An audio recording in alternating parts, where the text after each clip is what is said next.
Excited na ho ba kayo to receive the Word of God today? Panginoon, dalangin ko, magsalita ka po sa aking puso. Magsalita ka po sa pamamagitan ng aking bibig. Ikaw ang aking maitaas, Panginoon. Ikaw ang aming maitaas sa pakikinig po namin ng iyong mga salita.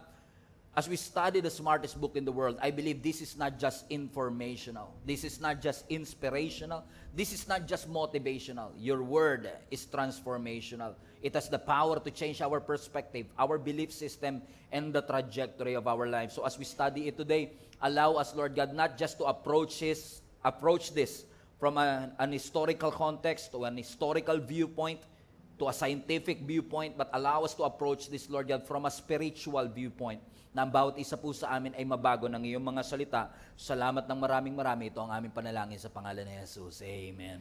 Amen. John chapter 3 verses 22 to 30. We are going to read 8 verses today. So kung hindi po kayo nakapagbasa ng Bible buong linggo, makakahabol po kayo sa inyong Bible reading plan. John chapter 3 verse 22.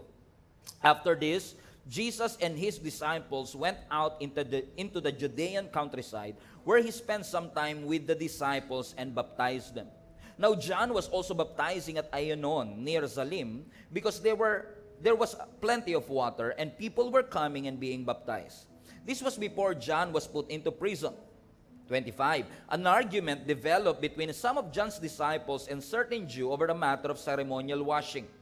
They came to John and said, "Rabbi, that man who was with you," referring to Jesus, "on the other side of the Jordan, the one you testified about, look, he is baptizing and everyone is going to him."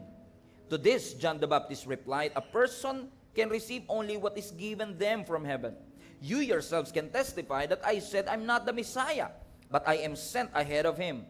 The bride belongs to the bridegroom. The friend who attends the bridegroom waits and listens for him, and is full of joy when he hears the bridegroom's voice. That joy is mine, and it is now complete." Everybody read this with me. Verse 30. He must become greater, and I must become less. 2025 is going to be a year of more. Week 1, we talk about God being more than enough. Week 2, we talk about God being more than able. And our week 3, we are going to talk about, on this subject, more of God, less of me. More of God, less of me. Everybody put that in the chat. More of God, less of me. Pakisabi sa katabi nyo, more of God, less of me. Ang ganda ng verse 30, ang sabi ni John the Baptist, Jesus must become greater and I must become less. Yung salita po na yan, madalas nating marinig, more of God, less of me. Dapat si Lord ang dakila at ako ay maging lesser. At yung verse po na yan, mga kapatid, is not just an ordinary verse. I believe that verse in John 3:30 is actually the blueprint for living a Christ-centered life. Hindi tayo po pwedeng mamuhay sa isang buhay na si Lord ang sentro kung tayo ang nasusunod sa ating mga buhay. I believe that is a call to surrender. It is a call for us to humble ourselves and recognize kung hindi tayo sasamahan ng Panginoon at pangungunahan ng Panginoon, walang mangyayari sa ating buhay. Alam ko marami po sa atin nung ibinigay ninyo ang inyong buhay sa ating Panginoon at ginawa niyo siyang Diyos at tagapagligtas ng inyong buhay, naniniwala akong nangako kayo sa inyong mga sarili na si Jesus ang magiging driver ng inyong buhay. Tama ho ba? Sabi niyo nga, Lord, take the wheel. Jesus, take the wheel. I want you to be the driver of my life. Pero in a practical sense, ma-realize din natin na nangyayari ba sa inyo na kahit na ikaw yung driver, parang may mas driver sa likod mo? Na parang kahit ayaw mo lumiko, sasabihin, lumiko ka. Kahit ayaw mo magbagal, sasabihin, bagalan mo naman. O kaya, bilisan mo naman. Alam niyo, nangyayari yan sa ating buhay na kahit si Lord ang may hawak ng manibela ng ating buhay, para tayong nasa backseat pa rin, sinasabi natin, more of you, less of me. Pero if truth be told, marami sa ating gusto pa rin natin tayo ang nasusunod. Kung saang timeline, saang kagustuhan, saang kalooban, yun pa rin ang gusto nating nasusunod. And in this passage na binabasa natin sa John chapter 3 verse 30, pinapaalala lang po ng Panginoon sa bawat isa sa atin na si Jesus ang primary objective kung bakit tayo nananatiling buhay dito po sa mundong ating ginagalawan. At tayo'y tinatawagan ng Panginoon na isuko natin ang ating sariling ambisyon, preference, para sa kaluwalhatian ng ating Panginoon. Let me expound that in just a little bit. At si John the Baptist po, mga kapatid, is actually, kung hindi po ninyo siya kilala, si John the Baptist is actually born of a miracle. Si Zechariah po, tsaka si Elizabeth ay hindi magkaanak in their old age. But nothing is impossible with our God. Even though si Elizabeth was way beyond her childbearing years, ang Panginoon kumilos pa rin, hinawakan niya ang bahay bata nitong si Elizabeth at nagkaroon siya ng anak. And in case you don't know, John the Baptist is actually the cousin of our Lord Jesus Christ.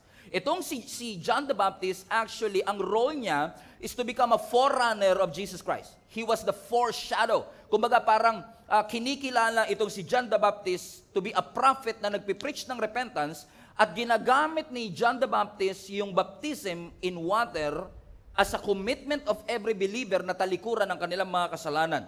At that point, before this passage in John chapter 3, yung ministry ni John the Baptist is actually thriving. Ang daming mga tao ang nagsasign up sa growth track sa kanyang ministry. Nagtathrive ang kanyang ministry. Maraming taong pumupunta sa mga services that he was holding. Pag nagpipreach siya, maraming tao ang naikinig. And actually, itong si John the Baptist is actually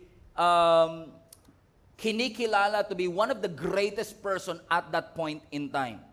Pero nakita din natin mga kapatid na kahit na ang mga crowds are coming to Him to be baptized, nung nag-appear ang ating Panginoong Yesus dun sa Jordan River to be baptized, si John the Baptist na greatest at that point, nag-step aside at nirecognize niya mas makapangyarihan at dakila ang ating Panginoong Yesus. Hindi niya hinawakan yung platform niya, hindi niya niyakap ang kanyang popularity. Kahit na prominent ang kanyang ministry, kahit na popular siya at that point at napakarami niyang followers, naintindihan niya yung role niya sa salvation story nating lahat. Naintindihan niya na oo, si John the Baptist ang boses doon sa ilang na sumisigaw, na sabi niya, "Behold the Lamb of God who takes away the sin of the world." Na-realize natin mga kapatid na oo, si Juan o si John ang boses, pero si Lord pa rin ang salita. John was the voice, Jesus is the Word. At ang ultimate purpose natin, makikita ho natin sa gesture na ito ni John the Baptist, that our ultimate purpose is not to glorify ourselves, not to build our own platform, but to build the kingdom of our God. Hindi po pwedeng dalawa ang bida na tinututukan ng dalawang spotlight sa isang pelikula. It's either you or the Lord. It's either more of God or less of me. Maliwanag po ba ito mga kapatid? Everybody say, more of God, less of me. Yan ang difference ni John sa ni Satan. Si Satan kasi gusto niya yung spotlight nasa kanya. Gusto niya yung trono ng Panginoon mapa sa kanya. In fact, kung titignan niyo po sa Biblia, ang history ni Satan, si Satan was actually an angel. High-ranking ng angel yan si Satan bago siya naging demonyo. Kaya ingat po kayo sa mga nakangiti mukhang anghel ngayon. Hindi naman, Pastor. Gabi ka naman, Pastor. Kasi si Satan nga, high-ranking angel na nagrebelde, no? At kinuha niya, in essence, ginusto niyang kuhanin ang trono ng ating Panginoon. At kung titignan niyo, ang Ezekiel chapter 28, dinitalye ho sa atin kung ano ang buhay ni Satan bago siya nagrebelde sa harapan ng ating Panginoon. Kung titignan niyo ang history ni Satan, siya po is actually full of wisdom, perfect in beauty, and an anointed cherub who walked with the Lord. Ibig sabihin, kasama niya lumalakad ng Panginoon, he was full of wisdom, he was so beautiful. No? Kasi ang description niya ng Ezekiel 28, his body is made of musical instruments. So siguro may torotot dito, hindi ko alam kung paano, but he was majestic. And yet, itong yung anointed cherubim, perfect in beauty, full of wisdom, who walk in the presence of God, ginusto niya na yung trono ni Lord ay mapa sa kanya. Paano ito nangyari? Dinefine sa atin ng Isaiah chapter 14. Ano ang sabi ng Isaiah 14? How you are fallen from heaven, referring to Satan. Bumagsak ka mula sa kalangitan, O shining star, son of the morning. You've been thrown down to the earth, you who destroyed the nations of the world. Bakit siya nag-fall from heaven? Verse 13, dahil sinabi mo sa iyong sarili, I will ascend to heaven, set my throne above God's stars, I will preside on the mountain of the gods, far away in the north. Watch this. I will climb to the highest heaven and be like the Most High. And instead, yung kagustuhan niya na yon, you'll be brought down to the place of the dead, down to its lowest depth. Ibig sabihin, sa kanyang pag-a-attempt na umakyat ng pagkataas-taas, bumagsak siya ng pagkabababa. Bakit? Yung desire niya na i-exalt ang kanyang sarili above God, yun ang nag-lead sa kanyang pagbagsak. Akala niya pwede niyang palitan ang trono ng Panginoon. Nakalimutan niya na lahat ng gift, lahat ng beauty, lahat ng power, galing lahat po yan sa ating Panginoon. Are you still following me, mga kapatid? Kung babalikan nun natin yung verse 13, ang ugat ng kanyang pagbagsak, I will. Parang iPhone, parang iPad. iPad as in intermediate pad. Just trying. I'm still not connecting with you. But ang sabi ng verse 13, for you said to yourself, I will. So sinabi ni Satan, gusto kong mag-ascend to heaven. And I will set my throne above God's stars. The audacity. I will preside on the mountain of the gods, far away in the north. Verse 14, I will climb to the highest heaven, and I will be like the Most High God. Yung kakagusto niya ng I will be above the Lord. I will be like the Most High God. Yun ang naging reason kung bakit siya bumagsak. Ibang-iba kay John the Baptist. Kasi ang sabi ni John the Baptist sa John 3:30, he must become greater, and I must become less. Amen? At dalawa ang kanilang naging destination. We all probably know of the story. Si Satan, he fell from heaven, lumagapak siya, but si John the Baptist was actually being complemented by Jesus Christ. Alam nyo, hindi natin sinasabi na porket si Lord ang greater at si John ang lesser, ay binababa natin ang value o ang identity ni John the Baptist. In fact, even Jesus Christ have complemented kung sino, ini-reiterate sa atin ng scripture, kung sino talaga si John the Baptist. Hindi ho siya basta-basta. Although kumakain siya ng mga insekto, kumakain siya ng grasshopper, nakatira siya sa kuweba, okay? Hindi siya masyadong naliligo. Yan ang description sa kanya ng scripture. Pero wag mong iismuli si John the Baptist kasi kinonsider si John the Baptist to be one of the greatest person that ever lived before Jesus Christ. Look at Matthew chapter 11 verse 11. Sabi ng ating Panginoong Hesus, by the way, Matthew 11:11 was in red letters, meaning si Jesus Christ talaga nagsasalita rito. Ano sabi niya, I tell you the truth, of all who have ever lived, past tense, sa lahat ng nabuhay before this time, none of them is greater than John the Baptist. Wow. So sinasabi ni Jesus Christ, sa lahat ng mga nabuhay prior to this, lahat sila, wala sa kanilang mas dakila pa kay John the Baptist. And yet, tignan nyo yung yet na yan. Pag may mga yet na yan, ingat kayo sa mga yet kasi binabago niya yung narrative. And yet, si John the Baptist walang higit sa kanya, and yet, even the least person in the kingdom of heaven is greater than he is. Woo, interesting. Okay? And it took me almost a day to understand this verse. I can imagine, parang contradicting yung passage na ito, na sinasabi ni Jesus Christ, sa lahat ng nabuhay before, walang mas mataas kay John. So, ibig sabihin, lahat ng tao is under him. Hindi ka pwedeng mas higit sa kanya. And yet, basahin natin balik mo anak, ang sabi ng scripture, and yet, even the least, kahit yung pinakamahina, kahit yung hindi pinaka-talented, basta ikaw ay part ng kingdom of heaven, is greater than John the Baptist. Interesting, isn't it? So, contradictory ba ito? Sinasabi ba, kinokontra ba ng Panginoon ang kanyang sinasabi? At para bagang dinidiminish ba? O binababa na ba ni Jesus Christ yung level ni John the Baptist comparing to those people who live in the kingdom of heaven? No. Kasi kilala natin si John the Baptist.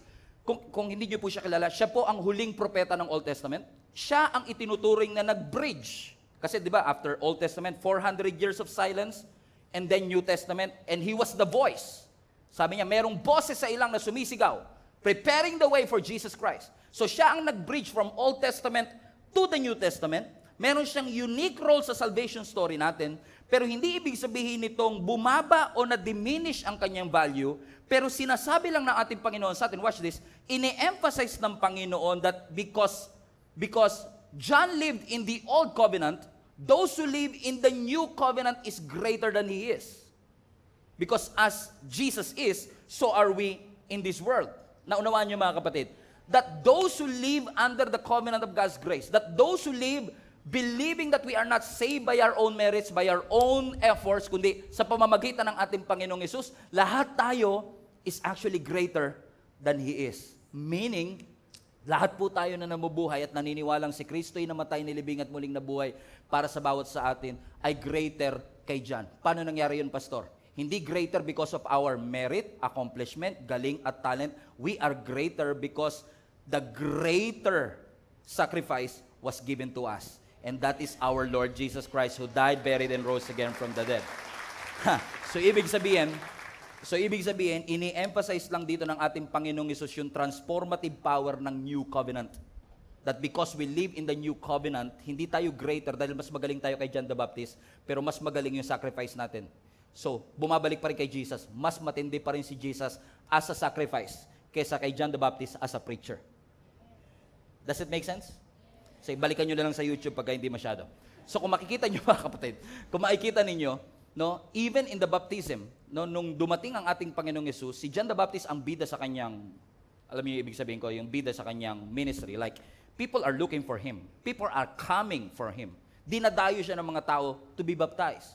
And yet, nung dumating si Jesus Christ, nag-step aside siya. Ano sabi niya, kahit sandalyas nitong Jesus na to, ay hindi ako karapat-dapat na kumalagman lang. And although si John the Baptist o si Jesus Christ ang nagbaptize sa kanya, nag-giveaway itong si John na kilala, greatest at that time, para magbigay daan sa mas greater.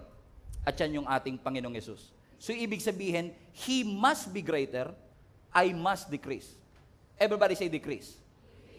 Talagang pag decrease pinag-uusapan, stress kayo, no?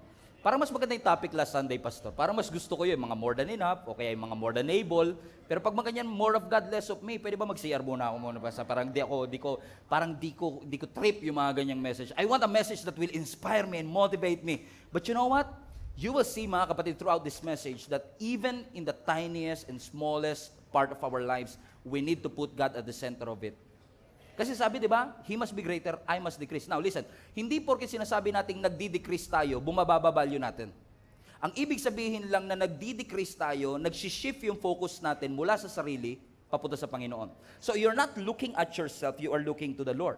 So, ibig sabihin, kapag nagdi-decrease ka, sa mundo, pag nag-decrease ka, talo ka. Pero kay Lord, pag nag-decrease ka, you are gaining something. So, when you decrease, you don't lose. When you decrease, you gain Christ. Okay? Nawawala ka sa sarili mo, namamatay yung sarili, para si Jesus ang mabuhay sa iyo. So nakakalimutan ka, pero naaalala ang Diyos. O mahirap yan sa panahon natin ngayon kasi masyado tayong obsessed sa self-promotion.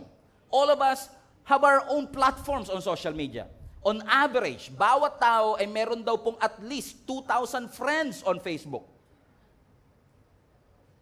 Na hindi nyo naman kilala, di ba? Sa totoo lang. Lahat ng friends ninyo. But you have a capacity to influence at least 2,000 people. Ang profile picture nyo, most likely, mukha ninyo. Correct? Our social media is self-promoting. The gadgets that we have is actually self-promoting. My phone, iPhone, iPad, is all about self-promotion, recognition, personal achievement. Bakit? Lahat ng tao gustong nakikita sila. Lahat ng tao gustong nanonotice sila. Sino ba naman ang ayaw mapansin? Ayaw hangaan o ayaw purihin? Pero minsan, at the expense of, hindi na tayo nagtitiwala sa ating Panginoon at nagtitiwala sa Kanyang ability kasi we rely more on our strength because we invest more on ourselves. Okay, di nyo ako maintindihan. Si John the Baptist, he had a successful ministry. Okay? Maraming tao are flocking for him. Now, when Jesus' ministry came, ganito nangyari, no? Malago ang ministry ni John, dumating si Jesus to get water baptized. Sa mata ng tao, mas superior si John the Baptist kasi siya nagbaptize kay Jesus. Pero sa mata ni John the Baptist, hindi. Ako ang inferior sa kanya. Siya ang supreme. Ako, secondary lamang. Pero si John the Baptist ang nagbaptize kay Jesus Christ. You are familiar with the story, right? Okay, binaptize siya si Jesus Christ. You know what happened after that? Nung binaptize siya si Jesus Christ, and Jesus started His ministry. Yung mga taong dating pumupunta kay John, pumupunta na kay Jesus ngayon. So nag-aalala na ngayon yung PR team ni John the Baptist. Ang sabi ng core team niya, teka lang boss, yung mga, di ba ikaw nagbaptize kay Jesus, pero yung binaptize mo, yun na yung pinupuntahan ngayon. Dati ikaw yung maraming follower, naglipatan na po sila. Dati po sa atin sila nagsisimba, ngayon sa iba na po silang simbahan nagsisimba. So yung popularity, okay, nitong si Jesus Christ brought anxiety to the core team of John the Baptist. Kasi sabi nila, parang hindi naman yata tama yun na lumipat na silang lahat doon. So nireport nila ngayon kay John the Baptist yung issue kasi sabi nga ni John the Baptist, he must be greater, I must decrease. Nagkatotoo talagang nag-decrease talaga yung membership niya. May mga taong dating nandun sa kanila, nagpapabaptize sa kanya, hindi na nagpapabaptize sa kanya. Doon na nagpapabaptize. Dati, sikat na sikat kami dito sa ABS, ngayon nasa GMA. Sa tataka ngayon. Kala ko, hindi nyo pa rin magigits eh. Okay, so nagtataka sila ngayon. So lumapit sila ngayon kay John the Baptist. Look at what happened. Verse 25, watch this. Nagkaroon ng argument ngayon. Ang sabi ng scripture, nag-develop ng argument between some of the John's disciple and a certain Jew over a matter of ceremonial washing. Kasi nga nagtataka sila, kanino ba kami magpapabaptize? Dito pa rin ba kay John the Baptist o doon na kami kay Jesus Christ? Kasi mas marami tao doon. Mas may aircon sila doon. Mas maganda facility nila compare dito. So saan na kami pupunta? So ang ginawa ng mga disciples ni John the Baptist, yung kanyang PR team, verse 26, they came to John. At sabi nila, Rabbi, the man who was with you on the other side of the Jordan, who's that? The man who is with you, and that's Jesus. The one you testified about, sino yun? Jesus. Look, he is baptizing, and everyone is going to him. What are we going to do? Look at this, verse 27. John answered and said, a man can receive nothing unless it has been given to him from heaven. What a mature response. What a mature response. Kung iba yan, magre-respond siya ng, basta dito mas magaling pa rin tayo. Yung tubig nila ron, mababaw, dito mas malalim. Mas malinis ang tubig natin dito compare sa kanila. Madalas tayo kapag mayroong competition, may lumalabas na mas magaling, ang tendency natin magselos, ma-insecure, maging bitter, o kaya mainggit. Pero tignan mo, sabi niya, balikan natin verse 27, a man can receive nothing unless it has been given to him from heaven. That's good theology, by the way. Ang sinasabi ni John the Baptist, walang kahit isang tao na makakatanggap ng blessing kung hindi ipapahintulot ng Diyos. So ang sinasabi ni John the Baptist, kung pinagpapala sila, kalooban niya ng Diyos sa kanila. So hindi niya dinispise yung blessing na meron siya. In-acknowledge niya na ang Diyos ay sovereign, na hindi nila matatanggap yung breakthrough o yung blessing na yan kung hindi iaalo ng Panginoon. So instead na maging insecure, instead na mainggit, instead na maging bitter, ang sabi ni John the Baptist, it's okay. We are all part of the body. So yung blessing ng ibang simbahan, blessing din natin. Huwag kang mahinggit sa ibang simbahan dahil mas maganda yung facility nila compared to you. Ang importante, we are all walking under the purpose of God. And watch this maturity. Next, verse 28. You yourselves bear me witness that I said I'm not the Christ. Teka lang, ba't nyo kami pinagkukumpara? Di ba sinabi ko naman, hindi naman ako ang Messiah. So, alam ni John the Baptist yung role niya. Hindi ako ang bida rito. Ako lang yung nagbigay daan para makilala yung bida, pero hindi ako ang bida rito. I am not the Messiah. Kung iniisip nyo, ako ang makapagsolusyon ng mga problema ninyo, hindi ako. Hindi ako ang Messiah. Kasi akala ng tao si John the Baptist ang Messiah. Akala ng tao siya makakapag-solve ng problema nila, pero sabi ni John the Baptist, huwag nyo isipin ako yon. What a humble guy he is. And by the way, kung kilala nyo si John the Baptist, parang foreign tong words na to. Hindi mo maririnig kay John the Baptist yung ganito. Parang, what? Si John the Baptist talaga? Parang bumait siya. Because knowing John the Baptist, he was not used to this kind of words. Verse 29, look at this. So sabi niya, hindi ako ang Christ, verse 29. So he, who has the bride, is the bridegroom, but the friend of the bridegroom who stands and hears him, watch this, rejoices greatly because of the bridegroom's voice. Therefore, this joy of mine is fulfilled. Paraphrase, SRP, Stephen R. Prado translation. Best man lang ako, siya yung groom. Hindi naman po pwedeng masikat pa yung best man kaysa sa groom. Hayaan natin yung groom ang sumikat. Hayaan natin yung groom ang makilala. Tayo ang bride, si Jesus ang groom, si John the Baptist ang best man. Ang sinasabi niya, hindi po pwedeng masikat pa ako kaysa sa groom. He was saying na kung siya'y nakilala, maligaya ako. Fulfilled ako kasi nagawa ko yung tunay kong purpose. Verse 30, that he must increase, but I must decrease. Wow! My goodness. So nakita niyo mga kapatid, it takes a lot of humility for a guy to say that, knowing na nauna siya sa ministry in essence. Kaya alam niyo, maraming Christians nowadays takot sa pagsuko. Kasi hindi lang kriminal ang takot sumuko. Pati mga Kristiyano takot sumuko. Pansinin niyo, pag pinapasuko ang mga tao, nagre-resist tayo, di ba? Sumuko ka na! Di! Alam niyo, sa Panginoon, ganyan din tayo minsan. Pag may pinapasuko ang Panginoon sa atin, nagre-resist yung katawan natin kasi hindi sanay yung katawan natin na nagsasubmit sa iba. Gusto ng katawan natin kung anong gusto mo, mag-indulge ka sa kagustuhan mo. Kaya pag sinabi ng Lord, surrender everything to me, hirap tayo dyan. Okay, hindi po pwedeng may ibang ministry na hindi po pwede yan. Kailangan kami ang ahead. Hindi po pwedeng lumilipat na sila doon sa ministry. Hindi, kailangan tayo ang manaig. Bakit? Our flesh resists to surrender. Kaya pag sinabi ng Panginoon sa tignan nyo, kahit sa preaching, pag ang preaching God is good. Oh, tamo? Pero ang pag-preaching, deny yourself, take up your cross and follow Jesus. Amen. Di ba? Pansinin niyo yun. Hirap tayo mag-amen because we know that parang nagre-resist yung flesh natin. Huwag mo sabihin yan. Huwag mo sabihin yan. Huwag ka mag-amen dyan. Because our flesh wanted na maging bida tayo. Amen. Ang puso natin naghahanap ng self-exaltation. Ang kultura natin sasabihin, make it about you. Sabi ng Lord, ibigay mo na. Ayaw mo ibigay. You're scared. Kasi paano na kami? Anong gagawin ko? Paano ang kabuhayan namin? Pag pinagpastor ako, anong gagawin ko? Nahihirapan tayo. And every time, it's harder to surrender. It only means that you don't trust God enough. Kasi kung nagtitiwala ka talaga sa Panginoon, willing kang i-let go ang pinapalit go. Kasi pag hindi mo kayang i-let go kasi natatakot ka, wala na ako, paano na? Ibig sabihin, hindi ka nagtitiwalang kaya ibalik ni Lord. So it's failure to trust God when you fail to surrender. Natatakot ka na baka hindi ibalik. Bakit? Kasi ang gusto ng laman natin, tingnan nyo to, pag pinag-uusapan, abundance. Ano sasabihin ng mundo? Mag-ipon ka. Magplano ka. Mag-save ka. Diba? Sarilinin mo para makaipon ka. Iba teaching ni Jesus Ang sabi ni Jesus, you want to receive? Give. Ha? I want to receive? Give. Baliktad yata, Lord, kasi yung give palabas yun.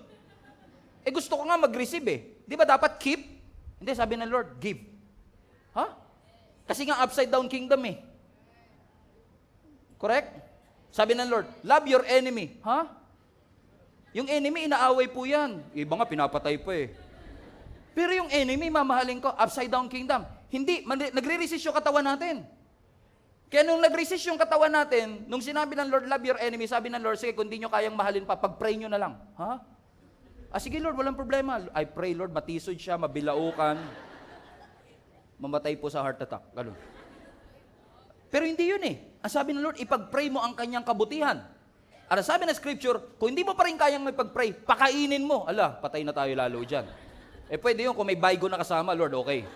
Pero papakainin ko siya, papainumin ko siya. What if sabihin ng Panginoon sa'yo, yung kaaway mo sa office, bukas libre mo ng lunch.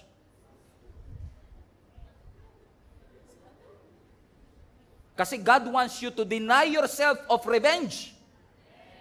And keep that vengeance for the Lord. Ayaw natin yan. Tama, nagre-resist?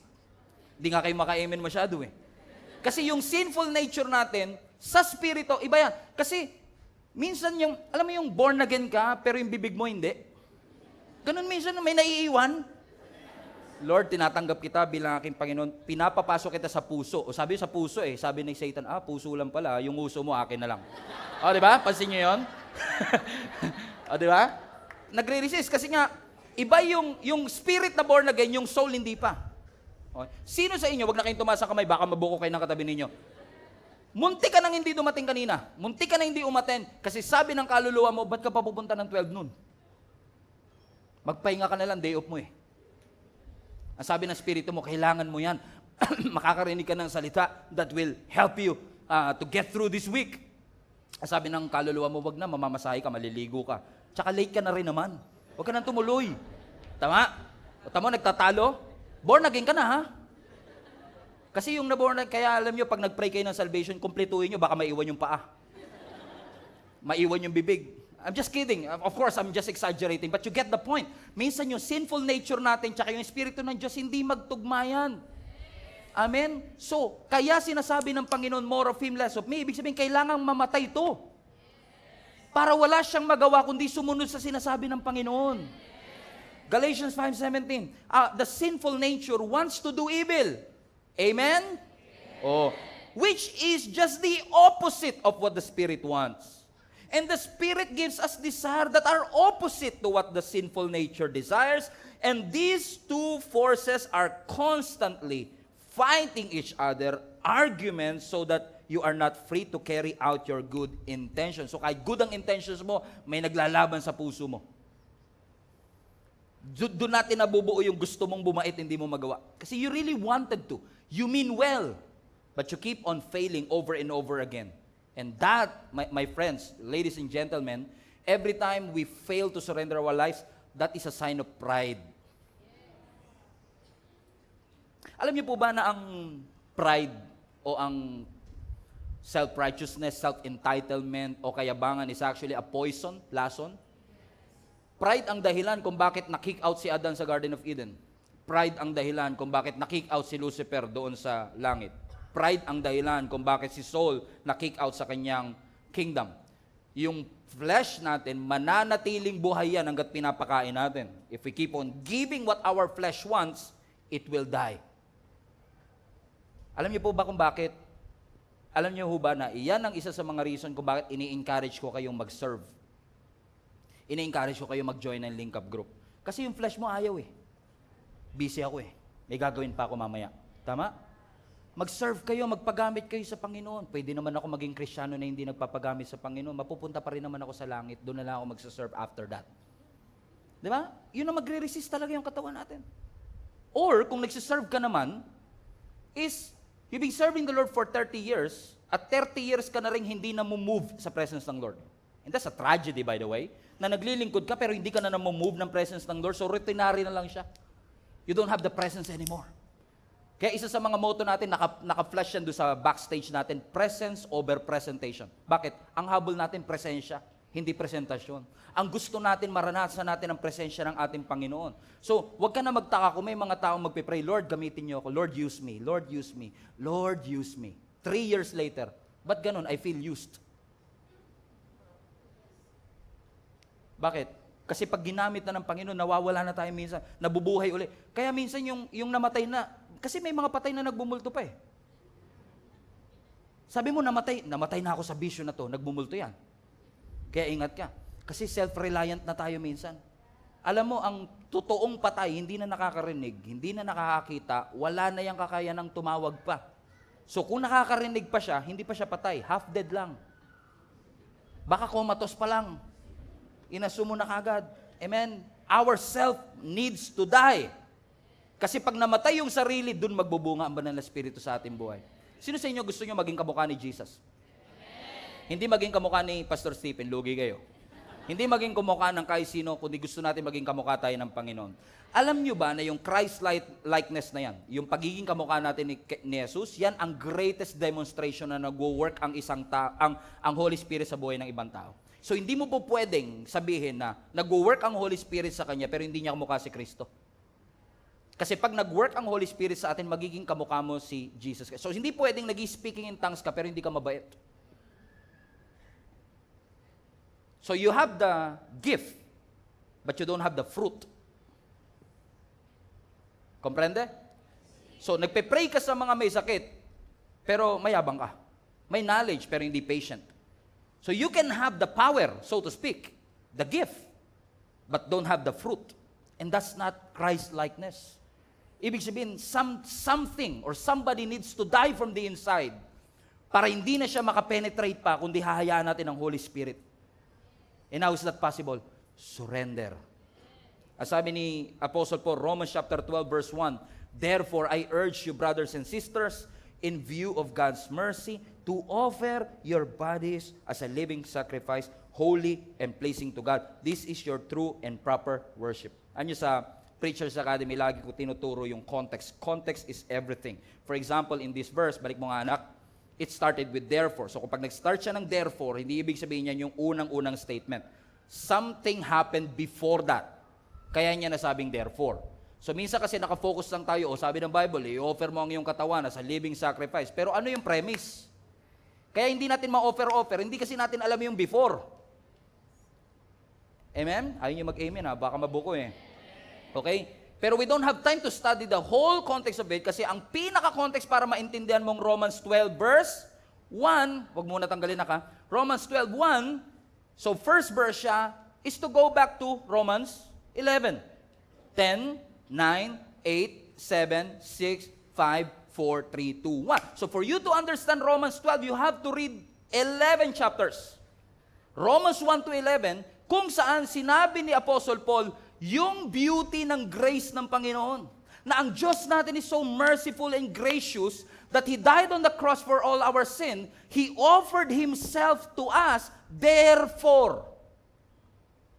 So ibig sabihin, ang main motivation of you offering yourself to God is acknowledging that Jesus offered Himself first to us. So hanggat hindi mo nare-recognize na ibinigay ng Panginoon ang Kanyang buhay sa atin at yun ang nakapagpapabago sa atin. Okay? Hindi self-will, hindi self-help books, grace ni Lord. And the grace of God which He did on the cross. So, ang Christianity hindi siya adu-du-du, adadada, ahaha. Okay? Ang grace of God, ang Christianity is never about our do kay Lord. Yung ginagawa mo para kay Lord, hindi yan ang Christianity. Ang tunay na Christianity, yung done, yung ginawa ni Jesus Christ. Yung finished work na done ni Jesus Christ at the cross for each and every one of us. Is that important? So, ibig mo ba sabihin, Pastor, okay lang na maging Christian tapos mamuhay sa kasalanan? That's not the point. You don't understand something. Na ang isang tao na binago ang kanyang identity, magbabago kilos. Pero hindi porket nagbabago ng kilos, nagbabago identity. Yan ang ginagawa natin sa Christianity. Behavior modification instead not heart transformation. Nakafocus tayo, anong gagawin mo? Kaya nga, nag-i-speaking in tongues naman, pero walang fruit of the Holy Spirit. Walang witness. Naunawaan niyo mga kapatid? Hindi yata ako maintindihan pa eh. Okay, ganito yan ano. Kung Pilipino ka, okay, nagpunta ka ng Amerika, tas nag-English ka dun. Amerikano ka na ba nun? Oh, hindi porkit nag-English ka sa Amerika, Amerikano ka na. So yung doing mo, hindi nakaka-apekto sa being. Pero sino sa inyo, kahit nasa Amerika na, nagluluto pang adobo? Wala kasi, hindi naman tayo nakapunta ron. Global fam na nasa Amerika. Comment down in the comment section kung kayo yung nagluluto pa rin ng adobo kahit nasa ibang bansa. Bakit? Kasi dahil Pilipino sila in the first place, kahit saan mo sila dalin, yung identity, yung being nakaka-apekto sa doing.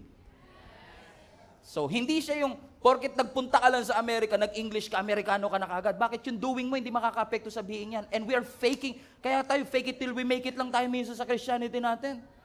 Amen? Akala nila nagbago talaga ang buhay natin, pero wala kang makitang fruit. Bakit? Hindi naman nagbago ang being talaga in the first place. So, walang surrender na mangyayari. Kapag walang tunay na transformation na ginawa ang Panginoon through the cross for each and every one of us. Amen po ba mga kapatid? Amen? Everybody say surrender. Okay, listen, ingat kayo. O tingnan mo si Lisel, taga-Amerika, nagluluto ng adobo. Agree siya eh.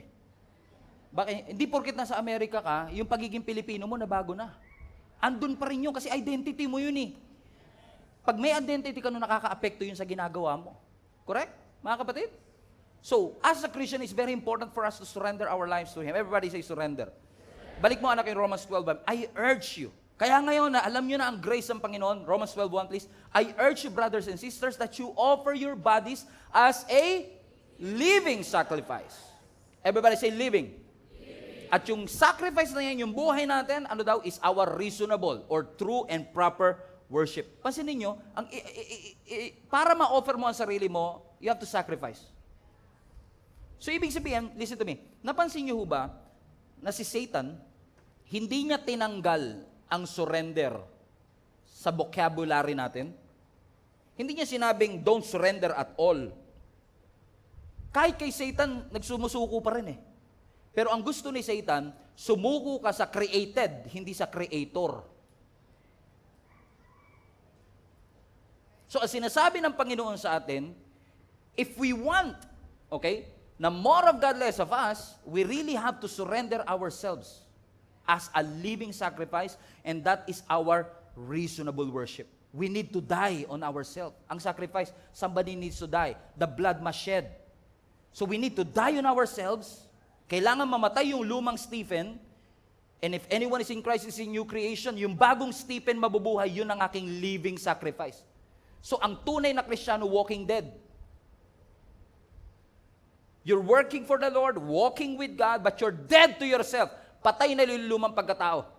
And I know this is counterintuitive. Parang, paano nangyari yun, Pastor? But the best gift that you can do for yourself is to get over yourself.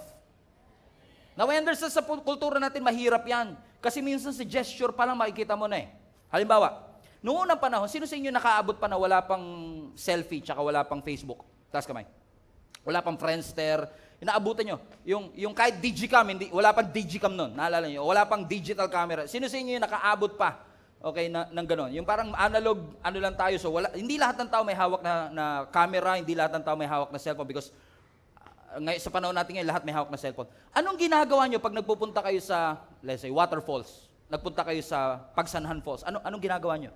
Kung wala kayong camera at wala kayong cellphone?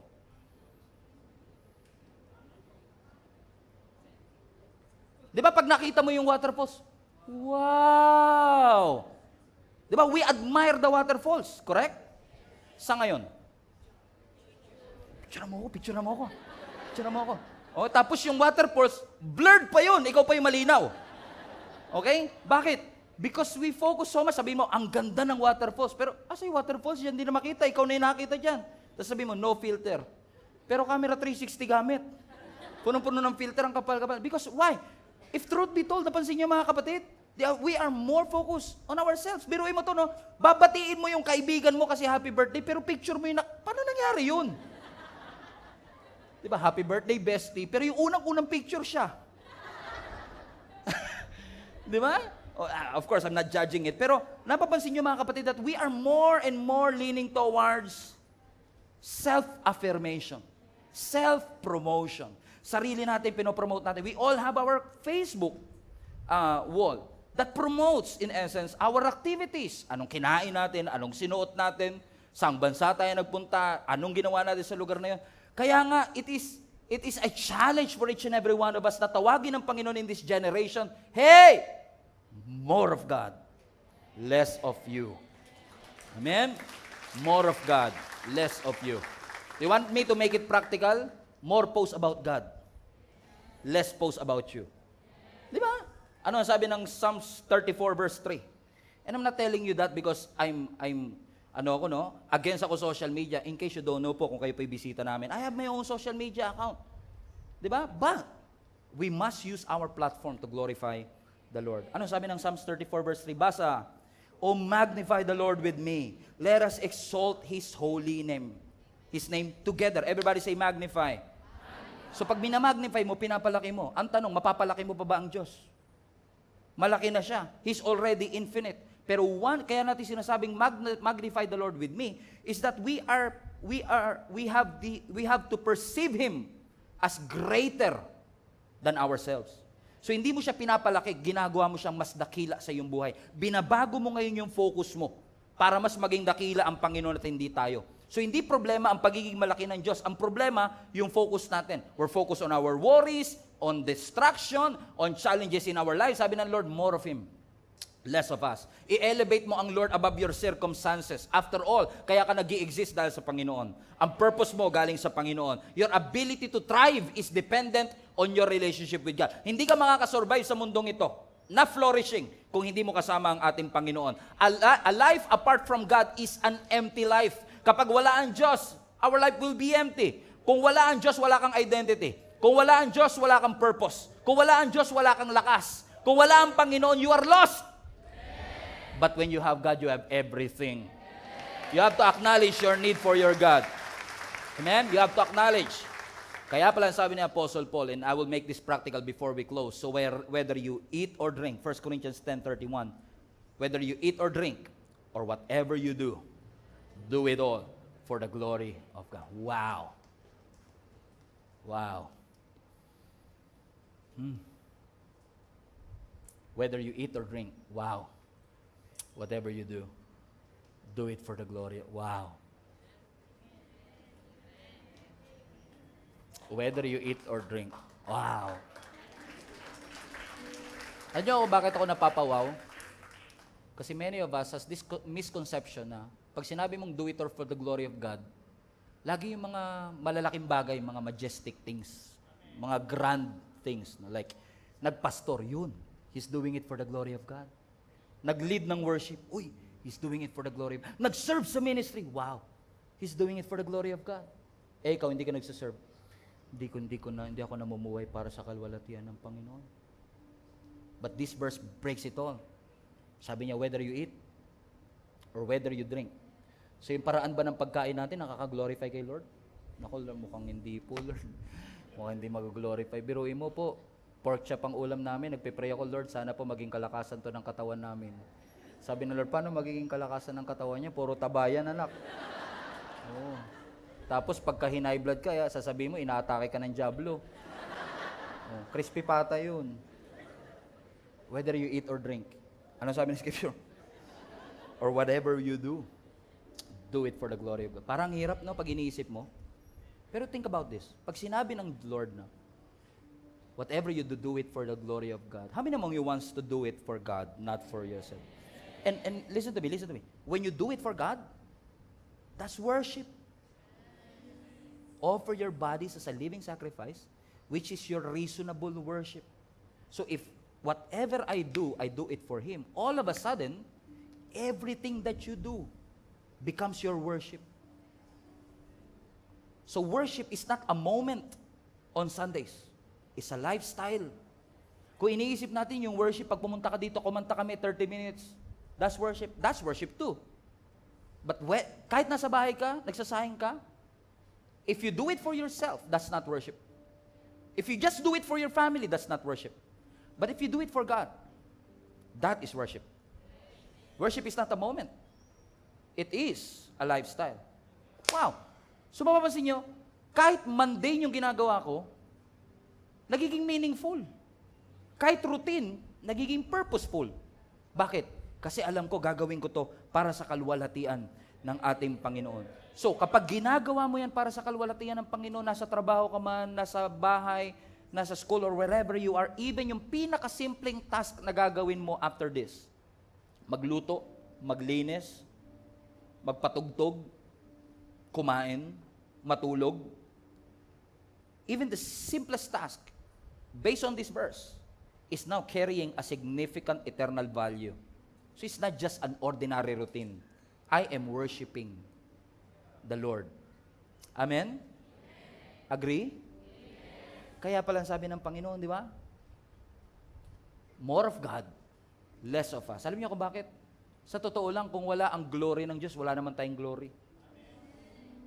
Ang very purpose, baka makapagpabago to ng perspective niyo in light, ang very purpose ng existence nating lahat is to reflect God's glory. Para tayong salamin. Yung salamin, pag walang ilaw at walang object, walang silbi. Yung salamin sa dilim, walang halaga. Kasi para magkasilbi siya, kailangan may mag-reflect sa kanya, may tumama sa kanya. Correct? At ang trabaho ng salamin, yung tumama, i-reflect. So wala tayong maire-reflect kung walang tatama. So we must understand that God is the one. Amen? Yung parang sun, S-U-N. Diba? Tayo nagre-reflect lamang nung araw na yun. So ang Diyos natin, S-O-N, siya na nasa ating buhay, kitang-kita kung saan ka man pumunta. Kitang-kita ano man ang iyong gawin. Bakit? We are reflecting God's nature. So kapag kinomplement ka, ang husay mong magluto. Ibabalik mo ngayon kay Lord yan. Glory to God. Kasi alam mo na hindi mo magagawa yon kung hindi siya nag-reflect. Reflection ka lang. So yung glory to God, hindi yan religious cliche lang na sinasabi natin. Kasi na ano tayo, hindi tayo sanay sa compliment. Hindi tayo sanay na pinupuri tayo. Kaya, ang husay ng pagkakanta mo, ay, glory to God. Pero malat pa nga ako niyan. Alam mo, kung di ako malat, mas mahusay pa sana. Ang ganda mo ngayon. Tanghali pa nga ako nagising yan. Di pa ako nakapagkilay ng maayos. Kung nakapagkilay ako ng maayos, di mas maganda pa sana. Pero, ibig sabihin lang yun, we reflect God's nature. So, when somebody approaches you, that's a good job. Sa trabaho man yan, sa school man yan, uy, ikaw ang pinakamataas ngayon. Uy, nakapasa ka sa board exam. Glory to God. Kasi yung nature niya ng excellence, nag-reflect sa akin. Yung nature niya ng integrity, nag-reflect sa akin. Yung nature niya ng humility, nag-reflect sa akin. Amen? Kaya maganda yung painting, magaling yung nag-paint. Kaya kita sa buhay natin, kasi magbuti ang Diyos, more of Him, less of us. So I want to challenge you, church. Mamuhay tayo para sa kalwalatian ng Panginoon. And when I say live for His glory, maybe when you post something that you did in church today, lagay ninyo, I will live for God's glory. Anong ibig sabihin nun? Kapag sinabi mong I will live for His glory, marere-evaluate ang purpose mo, marere-evaluate ang priorities. Hindi pwedeng hindi magbago priority mo kung alam mo para sa kalwalatian ng Panginoon, correct? Hindi po pwedeng mangyari yon. Marirealize mo, hindi ikaw ang bida sa storya, hindi ikaw ang bida sa pelikula, parte ka lang ng malaking pelikula. Paano naman yung karir ko, pastor? Paano naman yung kabuhayan namin? Paano naman ang negosyo namin? Lahat po yan susunod. Unahin mo si Lord, magre-reflect ang beauty ng ating Panginoon. So every single moment of your life, ang ultimate goal natin, ano? Glorify the Lord. Hindi habulin ng likes, hindi comments, hindi habulin ng followers, hindi mag-build ng sarili nating brand, hindi lang alagaan ang ating sarili, i-prioritize ang ating ambition. Hindi. Every area of my life, I will do it all for the glory of God. Walang amount, kahit anong amount ng self-promotion, ang makakapag-fill ng void na meron ka sa iyong puso. What I'm saying, unahin mo yung success, sige. Unahin mo yung wealth, sige. Unahin mo yung career, sige. Pero pag nakuha mo na ang lahat ng bagay na yan, meron pa rin puwang sa puso mo. Kasi yung puwang na yon, parang puzzle yon, hindi mabubuo yun ng kahit sino kasi meron lang fit na fit dun sa puwang na yon. There is a God-sized void within your heart that only God can fill. But, if you do it the other way around, you fill that void first with God, everything else will fall into place. Lahat yan susunod.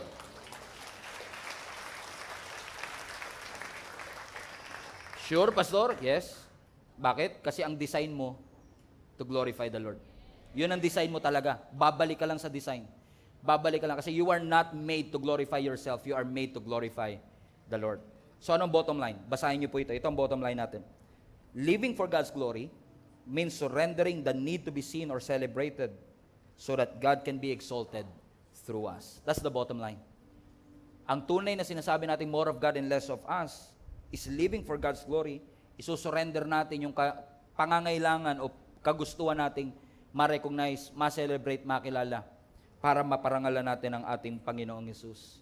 Sasabihin sa iyo ng mundo, it's all about you. Ang sasabihin sa iyo ng Biblia, it's all about Jesus. Focus on Him. More of Him, less of us. Everybody stand to your feet.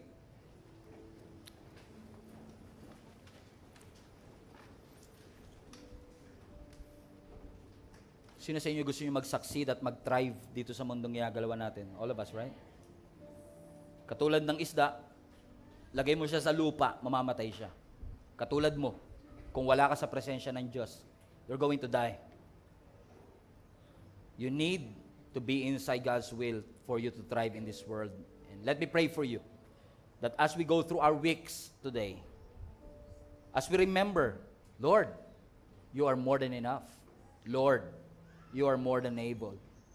But allow me to trust you, God, wholeheartedly and say, without you, God, we are nothing. Panginoon, we want to live for your glory and glory alone. Dalangin po namin, Panginoon, that each and every one of us will continue to be reminded that we will only thrive when we are aligned in your purpose, when we are in your presence. So I pray in Jesus' name, bawat isa po sa amin, as we walk out of these doors, allow every area of our life, including our work, our study, our family, to be a platform to glorify you. Employer man kami, employee kami, entrepreneur, student, tatay, nanay, ano man ang aming ginagawa, allow everything that we do to reflect your very character. That all of us, Lord God, will live for your glory. Will live for you and you alone, Panginoon. That you must be greater and we should become lesser. Lord, in 2025, we are not just believing for more breakthrough, asking for more provision, praying for more doors, but we are also committing our lives that this year, more of Jesus, less of us. Lord, hayaan mo ikaw ang maitanghal, ikaw ang makilala, ikaw ang mapapurihan, ikaw ang aming madakila sa aming mga buhay. I-convict mo, baguhin mo, i-realign mo, i-refocus mo ang aming mga puso today. That each and every one of us, Panginoon, na meron pong maling direksyon, Ikaw, Panginoon, ang aming maitanghal at makilala. Lord, hindi kami ang maging sikat, hindi kami ang marinig, Ikaw, at wala na pong iba. Ituwid mo ang aming motibo, ituwid mo ang aming mga priorities. Baguhin mo ang takbo ng aming buhay. Tulungan mo kami, Panginoon, na isurrender ng buong buo ang aming mga sarili para sa iyong kalwalatian. Tawagin mo kami, Panginoon, maging malinaw sa aming mga puso ang naisin ng iyong puso sa amin. Salamat ng maraming marami. From this day forward, it's never about the pursuit of our personal glory. It's not about climbing a career ladder, building wealth, or seeking recognition. It's all about Jesus. More of you, Lord, less of us. Lord, I pray that this gesture, this commitment, will help us, O God, to experience all the things, O God, that you have prepared this year for our church. Lord, dalangin ko lahat ng kabuhayan ng aking mga kapatid na narito ngayon. Nagtatrabaho, nagninegosyo. Ang dalangin ko, Panginoon, keep opening doors of opportunity for them. Lord, I pray walang magugutom, Panginoon, sa aking mga kapatid na narito ngayon.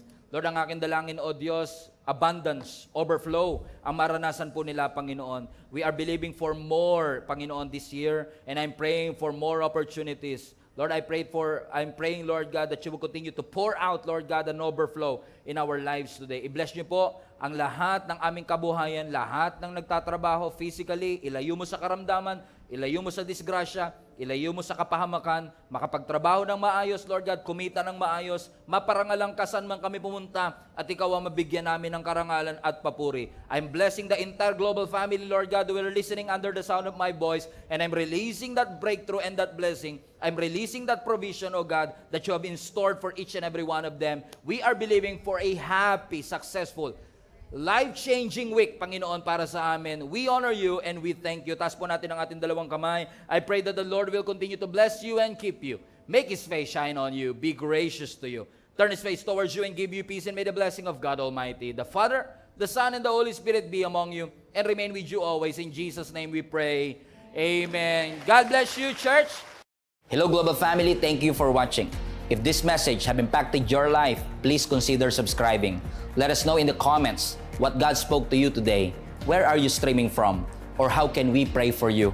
We pray in Jesus' name that we will continue to advance God's kingdom through the spreading of His Word through this online platform that we have.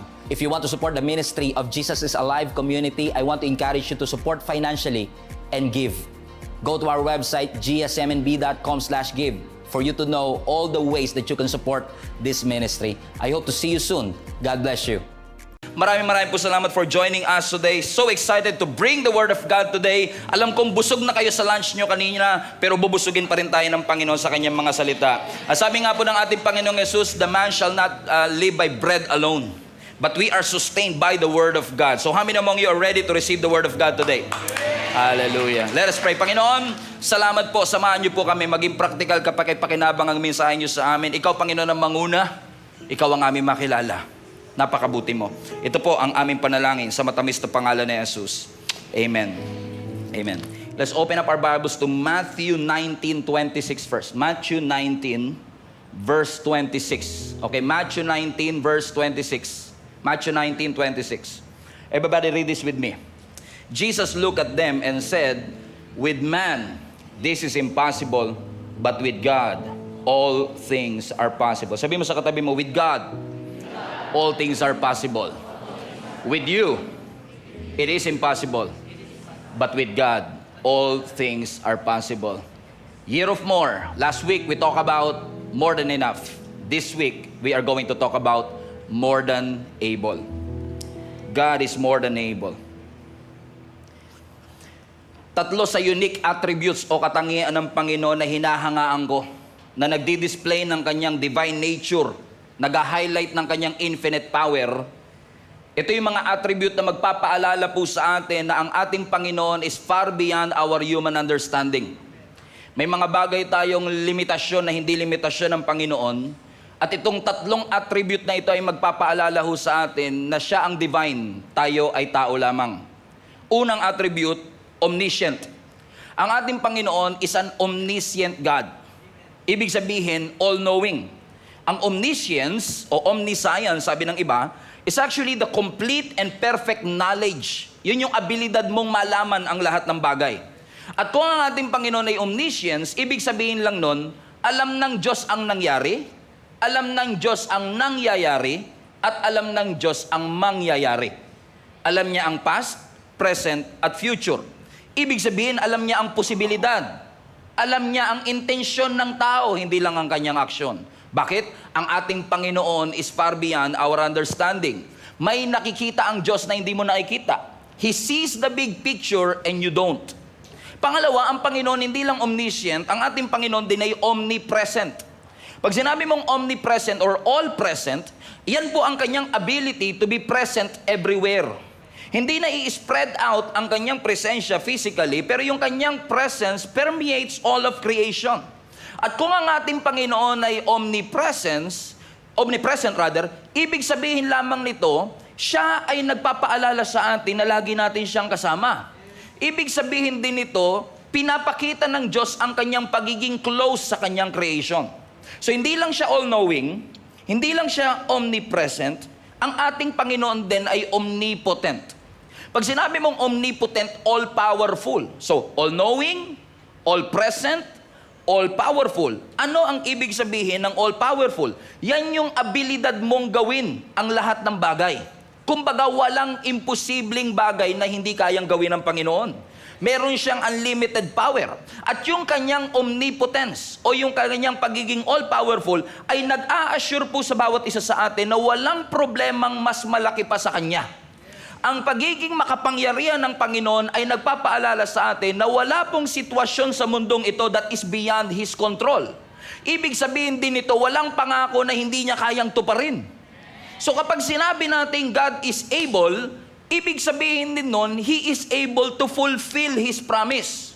Kapag nangako siya, siguradong tutuparin niya. Ibig sabihin, ang pangako ng Lord sure kahit pa imposible ang ating sitwasyon. Ano po ang sabi ng Numbers chapter 23 verse 19? God is not mere human. He doesn't tell lies. Ang Diyos natin hindi pa bago-bago ng isip. God always keeps His promises. So ibig sabihin, ang tao napapako ang pangako, pero ang Diyos tinutupad ang kanyang pangako. Ang Diyos din natin, hindi lang tumutupad sa kanyang pangako, God is also able to deliver us from any trouble. Ibig sabihin, kung ikaw is in trouble, you don't have to be troubled kasi may pangako ang ating Panginoon that He is going to deliver you.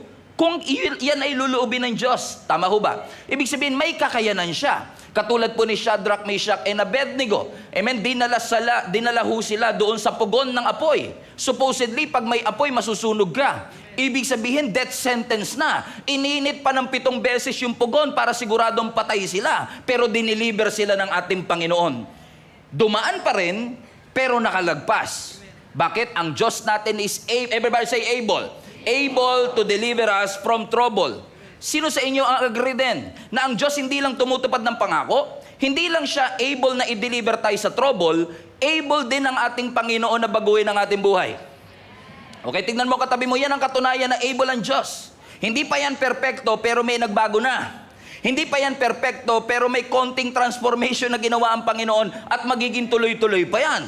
Kaya magugulat ka, yung katabi mo, magiging pastor pa yan.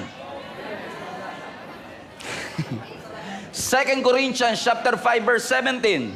Anyone who belongs to Jesus Christ is a new person. The past is forgotten and everything is new. Sabi ng New King James Version, if anyone is in Christ, he is a new creation. The old has gone and the new has come. Ibig sabihin, kung ang ating buhay ilalagak natin sa Panginoon at makikipag-isa po tayo sa ating Panginoong Yesus, God is able to transform your life. Yung hindi mo kaya, makakaya mo. Yung maaaring hindi mo napupuntahan, mapupuntahan mo kasi tinatransform ng Diyos ang iyong buhay. After all, yan ang reason kung bakit tayo nagsisimba. Hindi lang para pakainin ang ating isip, magkaroon tayo ng maraming alam para magaling tayo sa debate. Pumupunta tayo sa simbahan kasi gusto nating makilala ng malalim ang Panginoon. Kasi pag nakilala mo ng malalim ang Panginoon, hindi po pwedeng magbago ang iyong buhay. Nagbabago ang ating buhay. So He is able to fulfill His promise. He is able to transform our lives. Pero ang pinakagusto ko, God is able to do the impossible. Ang Diyos natin kaya niyang gawin yung imposible sa'yo. He is able. Everybody say He is able. Ibig sabihin, kung ang Diyos natin is able to do the impossible, He can do whatever He wants because God can supersede what we think is possible. Ang sabi na Ephesians chapter 3 verse 20, hindi ko na nilagay dyan, pero sabi doon, God is able to do immeasurably above and beyond what you could think or imagine. It supersedes our human thinking, our human brain. May mga bagay kang logical sa'yo, o should I say illogical sa'yo, pero it makes sense to God. Kasi ang Diyos natin is able to do the impossible. And I'm sure, lahat po tayo dumaan na sa mga pagkakataon ng buhay natin na dumaan ka sa isang sitwasyon na alam mo wala nang pag-asa at imposible nang makalagpas ka pa. Now, I'm not saying na dumaan ka lang sa improbable situation, kundi impossible situation. Kasi yung improbable situation, may chance pang konti. Pero yung impossible situation, there's no way na Sino sa inyo nakaranas na napunta kayo sa sitwasyon na hindi nyo na rin alam kung ba't nakasurvive pa rin kayo sa 2025? Nakaharap ka ng isang sitwasyon that it seemed impossible. Health crisis, financial difficulty, broken relationship, spiritual battles ng ating buhay, at nangangailangan ka, humihingi ka sa Diyos ng isang milagro. Kasi alam mong milagro lang ang makakapaglabas sa iyo sa sitwasyon na imposible. Sino sa inyo naniniwala pa rin sa milagro? Ako naniniwala pa rin ako sa milagro eh. Amen? Hindi dahil nababasa ko siya sa Bible. Naniniwala ako sa milagro kasi at some point in our life, naranasan natin ang miracle ng ating Panginoon. Amen? Tignan mo lang yung katabi mo. Yan ay walking miracle. Naglalakad na milagro yan. Yung anatomy niyan, milagro. Yung process ng paghinga niyan, milagro. Yung process ng reproduction, yung process ng digestion, yung process ng circulation, lahat po yan ay milagro ng ating Panginoon. Tumingala ka sa langit, milagro pa din. Kasi ang universe is a miracle. Yung sunrise at sunset, milagro yan. Tama? Yung nakasampay na mga planeta out of nowhere, milagro yun. Tama ho ba? Yung complexity ng ating buhay, milagro siya. Sino sa inyo pag nakakatingin kayo sa mga nature, parang, grabe Lord, paano po nagawa mo yung mga bagay na ito? Kasi hindi makomprehend ng isip mo, paano nangyari na yung pagkabigat-bigat na earth nakasampay? Nakasuspend dun sa universe. So ibig sabihin mga kapatid, every time we look at the universe, we look at the space, we look at the sky, we look at the clouds, we are reminded of this undeniable truth na yung universe is a miracle. So ang universe, hindi lang siya collection ng planets, ng stars at ng galaxy. It is a testimony of God's power. It is a testimony of God's beauty. It is a testimony of His love for us. Na kung ang Diyos may pakialam sa universe, what made you think na walang pakialam ang Panginoon sa iyo? Sabi mo sa katabi mo, may pakialam ang Panginoon sa iyo. Amen? He is the one. Everybody say Jesus. He is the one who holds things together at the palm of His hand. Ikaw, maging ang universe na ating pong kinalalagyan, hawak-hawak tayo ng Panginoon. Sabi ni Apostle Paul sa Colossians chapter 1 verse 16, for in Jesus all things were created, things in heaven and things on earth, visible and invisible, thrones or powers, rulers or authorities. Everybody say all things. All things have been created through God and for God. He is before all things. Bago pa man ang lahat ng bagay, He already is. And in Him, all things are held together. Ibig sabihin, hawak ng Diyos ang lahat ng bagay. So kung meron ka mang medical issue, medical problem, financial problem, ang tanong, is there a problem too hard for God? Meron bang problemang mahirap sa Diyos? Kung ang complexity ng universe kaya niyang paandarin at paikutin, tingin ba ninyo may bagay na mahirap sa Diyos? No. God is able to do the impossible. Kung kaya niyang hatiin ang Red Sea para makalakad at makatakas ang mga Israelites sa pangahabol ng mga Ehipto, yun ay imposible pero ginawa ng Panginoon. What made us think, mga kapatid, na ang ating mga pagsubok hindi tayo kayang i-deliver ng ating Panginoon? Kung kaya niyang pakainin ng 5,000 men, approximately 15,000 people, gamit lamang po ang 5 tinapay at 2 isda, bakit mo iniisip na hindi ka kayang pakainin ng Panginoon? Kung kaya ng Lord buhayin si Lazarus na 4 na araw ng patay, bakit mo iniisip na hindi kayang buhayin ng Lord yung patay mong passion at patay mong pangarap? At kung kaya ng Lord bigyan si Abraham at Sarah ng anak kahit 100 taon na sila, bakit mo iniisip na hindi kayang i-reproduce ng Panginoon ang maraming bagay na nangangailangan ng reproduction sa inyong buhay? Is there anything too hard for your God? Meron bang bagay na mahirap sa Diyos? Walang mahirap sa Diyos. Amen? Walang mahirap sa Diyos. Ang mahirap lang yung kantahin mo yung walang mahirap sa Diyos. Pag kinanta mo yun, mahirap yun eh. Pero walang mahirap sa Diyos. And ang text at ang story na pag-uusapan natin is all about the story of Abraham and Sarah, kung saan binigyan sila ng anak ng ating Panginoon as a promise mula sa Kanya. Ang story ni Abraham po is a story of faith, waiting, patiently waiting sa ating Panginoon. Nakaharap po sila ng imposibleng sitwasyon kung saan hindi po sila magkaanak sa kabila, lalo na sa kanilang pagiging matanda o in their old age. Pero ito pong kanilang storya ay testimony na lahat ng pangako ng Diyos sigurado, kahit pa ang sitwasyon ay imposible. Okay, sigurado, basta pinangako ng Diyos, sigurado, kahit pa imposible ang ating sitwasyon. Pero lahat ng ito nagsisimula sa pangako ng Lord kay Abraham sa Genesis chapter 12. Ano ang pangako ng Lord sa Genesis chapter 12 verse 1? The Lord said to Abram pa pangalan niya, leave your native country, your relatives, and your father's family, and go to the land that I will show you. Everybody say go. Everybody say show. So anong instruction ng Panginoon kay Abraham? Iwanan mo ang iyong lugar, relative, family, and go to the land that I will show you. Hindi nga pinangalanan kung saan siya pupunta. By faith talaga ito. Kasi sabi ng Panginoon, leave, go, and I will show. Yan yung medyo mahirap nating paniwalaan minsan na sa Christian.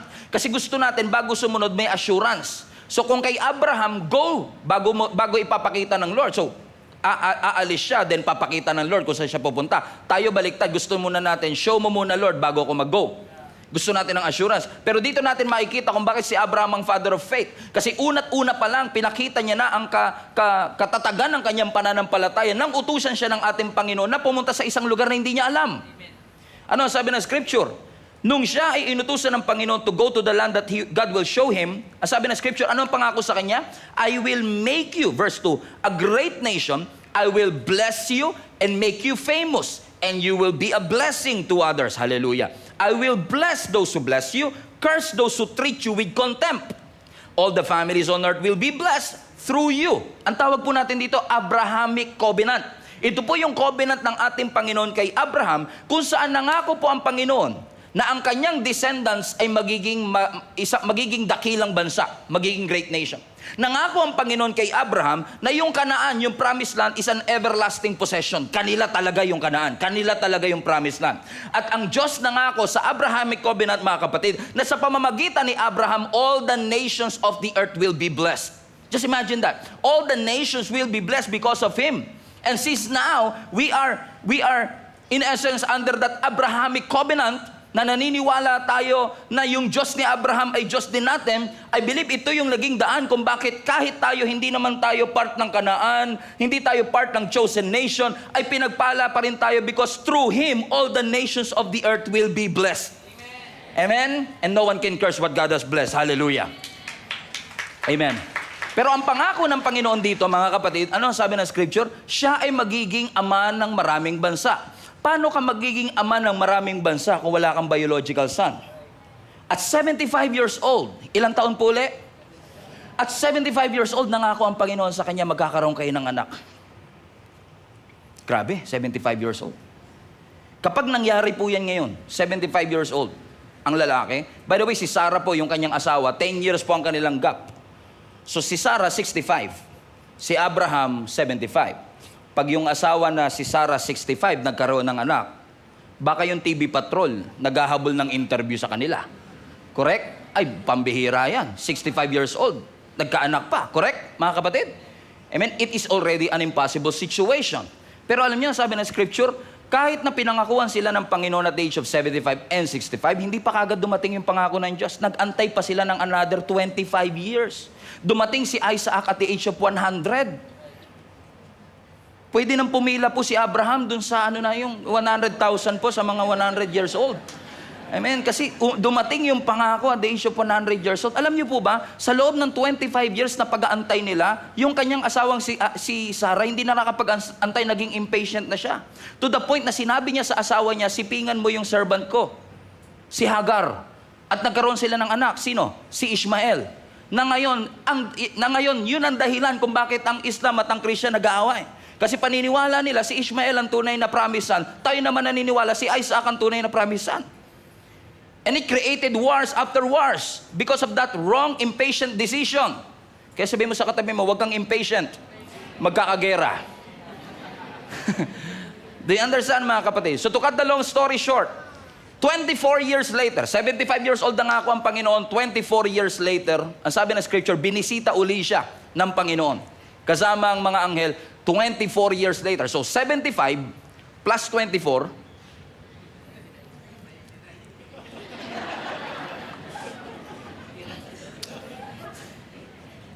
Pastor, tinakasan ko ngayon mathematics tapos di ko naman alam, pagdating sa church, mathematics pa rin pala tayo Okay, 75 plus 24 is 65. Rest in peace. 75 plus 24 is 99. Imagine niyo to, no? 75 years old, pinangakuan siya ng Panginoon, magkakaanak siya. 65 si Sarah. 24 years later, 99 na si Abraham. 89 na si Sarah. Binisita uli siya ng Panginoon. At alam niyo, ang ginawa ng Panginoon nung binisita siya, look at this. Ni-reassure siya ng Panginoon sa pangako ng Diyos. Ano ang sabi ng verse 9 ng Genesis 18? So, nung nabalitaan ni Abraham na may papuntang visitor sa kanya, inutusan niya si Sarah na maganda ng pagkain. So, pagdating ng visitor, hinahanap ng visitor o ng angel ang kanyang asawang si Sarah. Verse 9, where is Sarah your wife? Ang sabi ng mga visitors. Ang sabi ni Abraham, she's inside the tent. Verse 10, then one of them said, I will return to you about this time next year, and your wife Sarah will have a son. Now listen to me. 75 years old, pinangakuan siya. 24 years later, 99 na siya. Nung dumating yung visitor, pwedeng iniisip niya na, buntis na ba ako? Kasi finally, andito na ang Panginoon, andito na ang sugo ng Diyos. Siguro, ito na yung katuparan ng pangako. Tapos sasabihin ng angel sa'yo, next year. Ha? Next year? Magkakaroon ka ng anak. Siguro, mapupuno yung puso mo ng pagdududa. Pwede mong sabihin, hindi nga nangyari ng 24 years, tas nagsasabi ka, mangyayari in 1 year. Sino sa inyo may mga sitwasyon na ganun sa buhay ninyo that you've waited long enough na wala ka na ng pag-asa? Masyado na mahaba yung pag-aantay mo, hindi ka na umaasa magkakaasawa ka pa. Hindi ka na umaasa magkakaanak ka pa.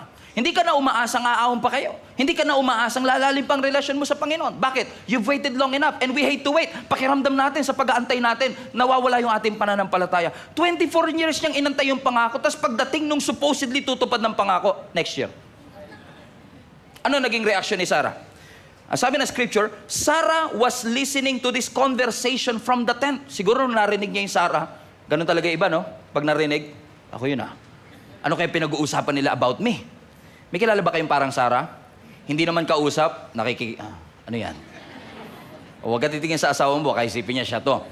Amen? So ano yung sabi ng scripture? Verse 11, Abraham and Sarah were both old by this time, and Sarah was long past the age of having a children.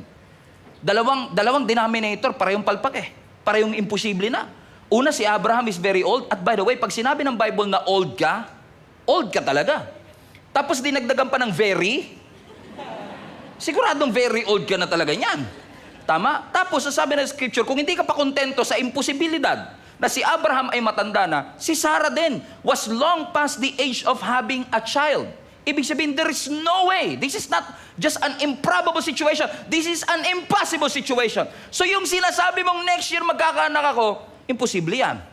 Ano naging reaction ni Sarah? Verse 12. So she laughed. Highlight that part. She laughed silently. Kasi nakikinig siya, hindi siya pwede marinig Nasa gilid-gilid lang siya. May mga kalalaki sa gigilid lang. Yung kinikilig mag-isa. Yung kasi illegal yung relasyon Kaya pagka kinilig siya, siya lang. Tama? Yung pag tumatawa siya, sabi na, ba't ka tumatawa? Wala po, may nakita lang po ako, yung video. Pero sinabihan siya na, diba? She laughed silently to herself. Sabi niya sa kanya sarili, watch this. How could a worn-out woman like me enjoy such pleasure? Especially my husband is so old. Dinamin niya pa yung asawa niya. So sabi niya, ako nga kumbaga, matandang-matanda na ako. Tapos paano pa mangyayari? Yung mapapangasawa ko, sobrang tanda na rin. Watch this. Verse 13. Then the Lord said to Abraham, kasi hindi naman siya nandun, kasi nga, sumisingit lang siya sa conversation. Ang sabi ng Lord kay Abraham, bakit tumatawa si Sarah? Why did she laugh? Why did she say, can an old woman like me have a baby? Verse 14, everybody read. Is anything too hard for the Lord. Aba, challenge mo ang Diyos, ha? Tumatawa ka dito sa isang pangarap, tumatawa ka dito sa isang vision, tinatawanan mo yung pangako ng Panginoon. Meron bang mahirap sa Diyos? Ang sabi ng Panginoon, next year. Tuloy niyo yung pagbabasa. I will return about this time next year and Sarah will have a son. Narinig ni Sarah yon. Verse 15, Sarah was afraid. So she denied it. Hindi ako tumawa, ha? Ang sabi ng Diyos, no, tumawa ka. And by the way, kung magsisinungaling ka na lang, wag na sa harap ng Diyos. Sabi niya, hindi ako tumawa, ha? Silent lang. Kala niya hindi naririnig ng Panginoon yung mga silent na tawa natin, yung silent mocking natin. So tumawa si Sarah with the idea na magkakaroon pa siya ng anak at the age of 90. Pero sa ating Panginoon, hindi. Tinawanan niya yung bagay na ipinangako ng Panginoon. Yung may mga pangyayari sa buhay natin na minsan nakakatawa hanggat hindi pa nangyayari. Alam niyo po ba, kung babalik ako sa 2013 at sasabihin sa akin na yung ating simbahan ay papalaguin ng Panginoon kung paano siya malago ngayon, malamang tinawanan ko yun before. Bigyan ko kayo ng isang example. Noong 2014, 2015 hanggang 2016, nagkakas ako ng vision sa church natin because what I'm seeing today, I've already seen it in a vision many, many years ago. Pero hindi lahat ng tao naniniwala doon. Hindi lahat ng tao maniniwala sa pangarap na nilagay ng Lord sa puso mo. Hindi lahat ng tao maniniwala sa mga pangakong narinig mo. So sinishare ko to sa mga leaders ng ating simbahan. Special shout out kay Len Prado Lambikit at kay Jeneline Tolentino Prado. Na nung sinishare ko yung vision, kasi at that point, ang ating po simbahan is about 90 people, 100 people lang umatin in every service. At sabi ko sa ating leadership team, next year, we are going to welcome 200 people to be part of our community. Literal, may mga leaders na natawa sa idea. Sabi siguro ng iba, sa loob nga ng ilang dekada, hindi nangyari. Tapos sasabihin mo, in a span of 1 year, mangyayari yung hindi nangyari sa matagal na panahon. Kasi minsan yung vision nakakatawa, lalo pag wala kang pera. Kasi minsan ang pangako nakakatawa, pag nakita mo, imposible ang sitwasyon. Minsan tatawanan mo kasi based on your logical mindset, hindi pwedeng, paano mangyayari magkakanegosyo? Sino sa inyo, ang takang-taka rin kayo kung bakit kayo na-promote? Na kung ikukumpara mo yung sarili mo doon sa iba, mas matyaga sila, mas mataas ang pinag-aralan nila, mas magaganda ang school na pinag-aralan nila, pero pagdating sa promotion, ikaw yung binigyan ng Lord ng pabor? Tapos natatawa ka na lang din eh. Nagiging paniki ka bigla eh. Ba't ako? Iba sa inyo, alas 7 pa magigits yan.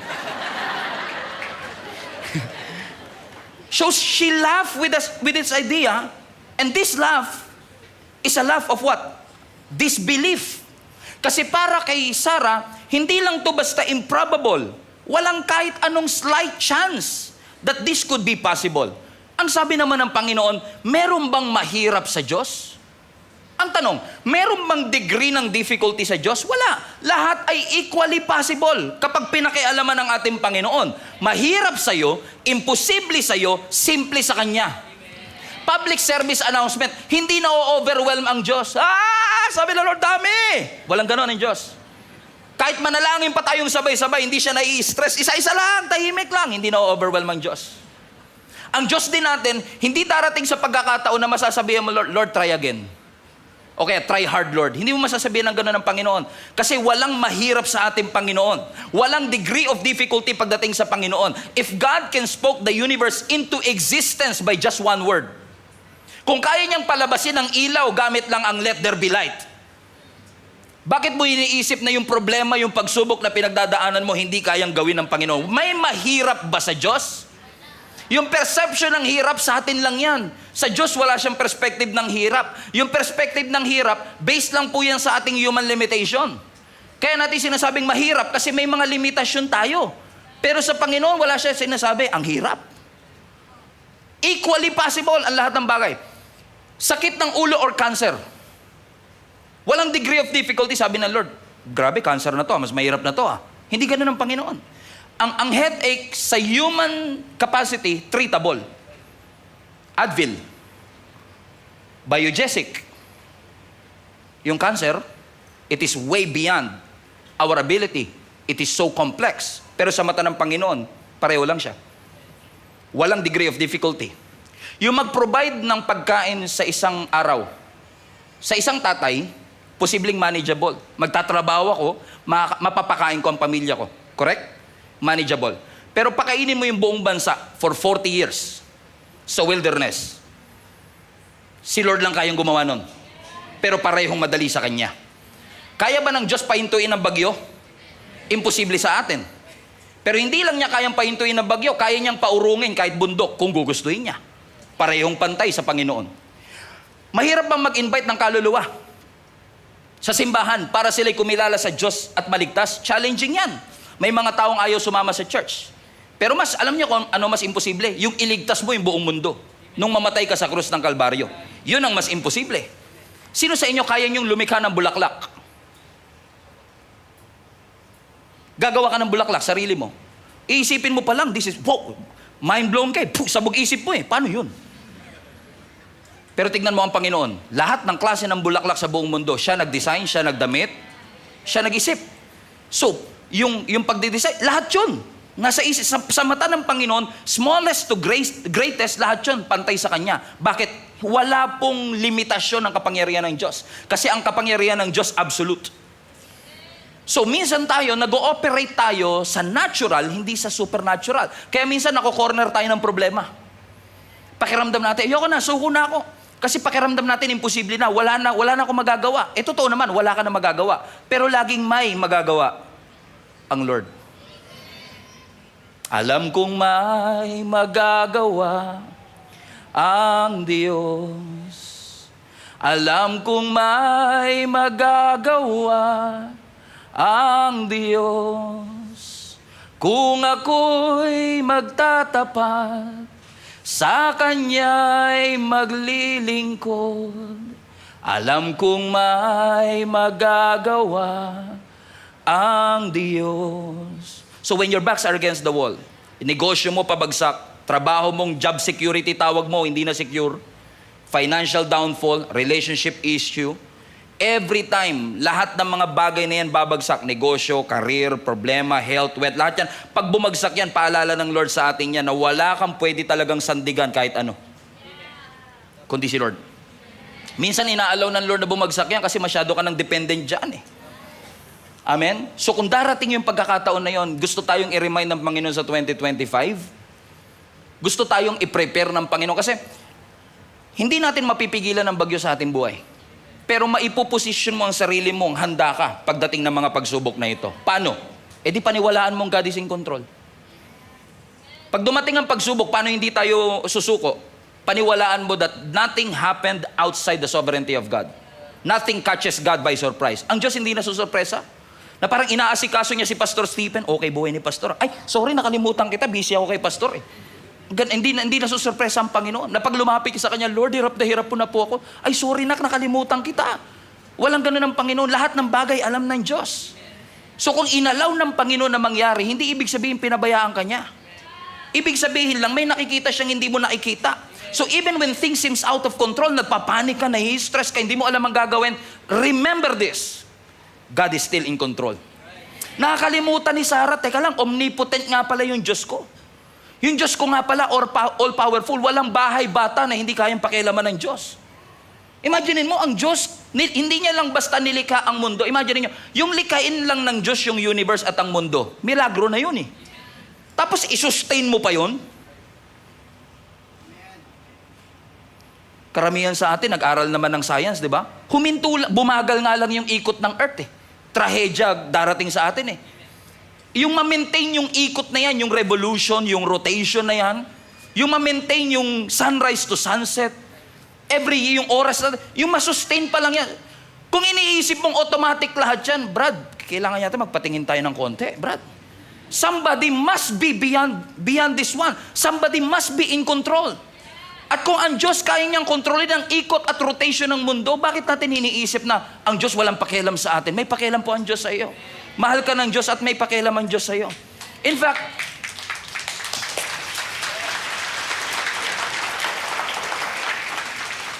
kasi minsan pag nandito ka sa mundo, pakiramdam mo minsan balagoong ka eh.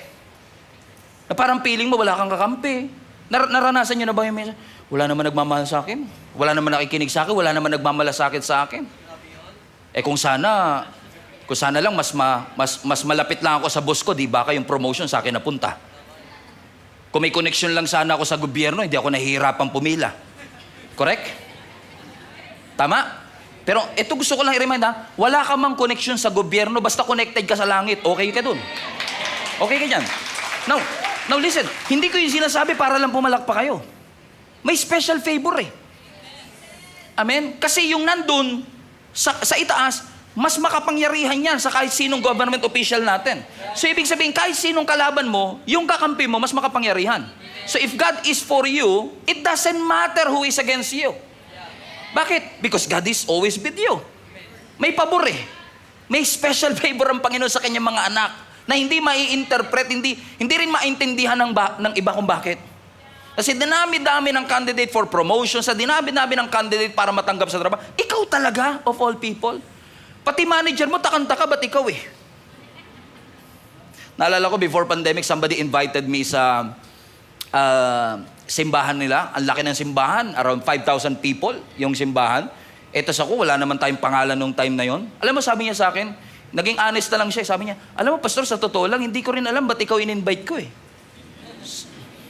Sabi ko nga sa kanya, ako rin po, di ko alam ba't ako in-invite nyo eh. Kasi minsan magugulat kami, special favor. At alam nyo, divine appointment talaga yon. Kasi kung di ako na-invite sa simbahan na yon, hindi ko nakita ang strategy nila, baka lumagapak tayo ng pandemic. Talagang in-appoint ng Lord na mangyari yon. Minsan magtataka ka, ba't ako? Ba't ako yung binigyan ng Lord ng special favor? Pero hindi mo alam, you have friends in high places. May mga kaibigan ka dun sa kalangitan at from where God sits, kung saan nakaupo ang Diyos, may mga bagay siyang nakikita na hindi mo nakikita. That's why perspective is everything. Yung mga nandito sa harap, may mga nakikitang hindi nakikita ng mga nasa likod. May mga nararamdaman niya na hindi nyo nararamdaman. May shower of blessing dito eh. Ang tawag ko dito, spitting zone. Sila sumasalo lahat ng laway ko. Okay? Amen? They see something that you can see there. It's perspective. Amen? I remember many years ago, meron akong message. Wala pang YouTube ng time na yun. Let's sit in front.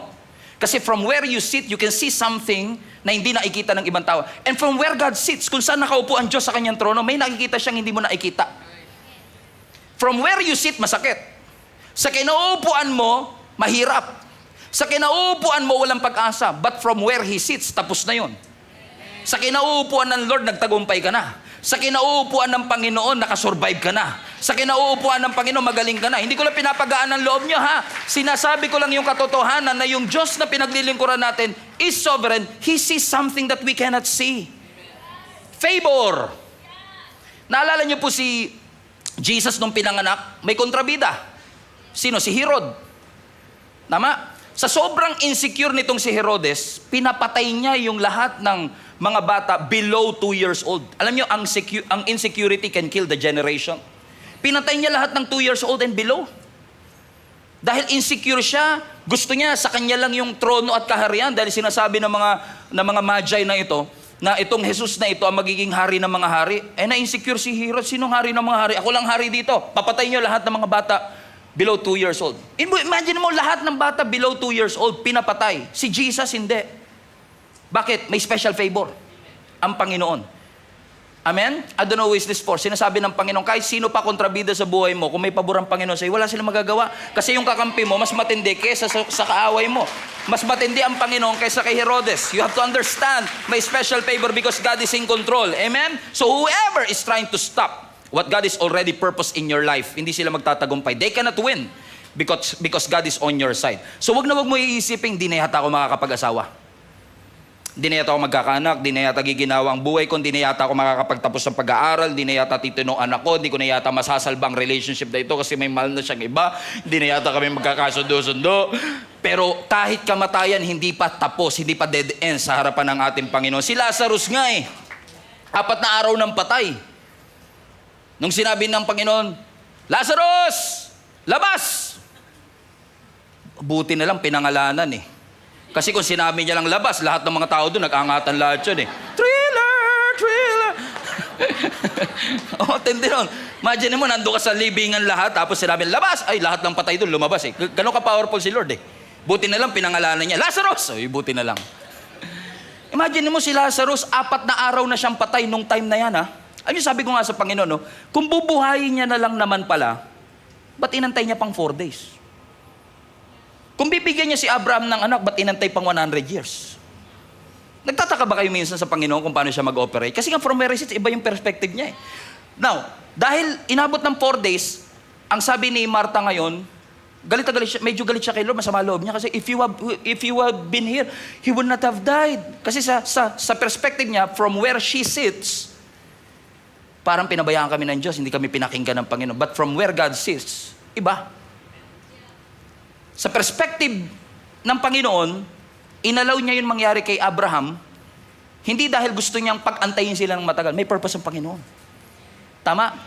And you know, I made a little research about this one, yung patungkol kay Lazarus. Sabi ko, bakit 4 days? Alam niyo pala, ang mga Jewish people, meron pala silang ancient na paniniwala na ang espiritu ng tao nananatili sa katawan ng tao, kapag namatay siya, yung spirit nandito pa rin for 3 days. 3 days. So, kung binuhay ni Lord si Lazarus sa second day, ang iisipin ng mga tao, kaya lang naman nabuhay kasi nandun pa yung spirito eh. Correct? So sasabihin nila, improbable lang. Maliit ang tsansa, pero kaya. Correct? Pero kaya ng Lord inantay siguro ng 4 days para sabihin niya, sige, tatapusin lang natin mga paniniwala nila na yan. Pagdating ng 4 days, okay na. Nakalabas na ba yung spirito? Balik. O, tamo? Oo, bakit? Kasi walang imposible sa ating Panginoon. Sabi mo sa katabi mo, walang imposible sa ating Panginoon. Now, wag na wag niyo sasabihin sa akin na yung pagkabuhay ni Lazarus, chance lang, swinerte lang, nagkataon lang. Hindi. Somebody must be behind that word. Nang sinabi niyang, arise. Kumi. Diba? Arise! Bakit? Kasi may kapangyarihan sa salita ng ating Panginoon. So, sa sitwasyon ng buhay natin, anumang problema na meron ka, tingin mo, kaya ba ng Lord pahintuin? Tingin mo lang. Amen? Tamo, yung totoong dumadaan sa pagsubok, di maka-amen yan eh. O, sa totoo lang, kasi mahirap talaga. Pag baong ka sa utang, mahirap yan. Pag meron kang diagnosis na terminal disease, mahirap po yan. Mahirap yan. Yung mga malakas ang amen, baka hindi pa dumaan eh. O, pero sa totoo, di ba, mahirap. Tama? Nawang tanong, kaya bang pahintuin ng Diyos? Kaya niya. Tingin nyo, kaya niyang i-reverse. Kaya. Kaya ng Diyos pabilisin. Kaya niyang pahintuin? So bakit hindi? So kung kaya niya naman pala at hindi niya hininto, ibig sabihin gagamitin niya.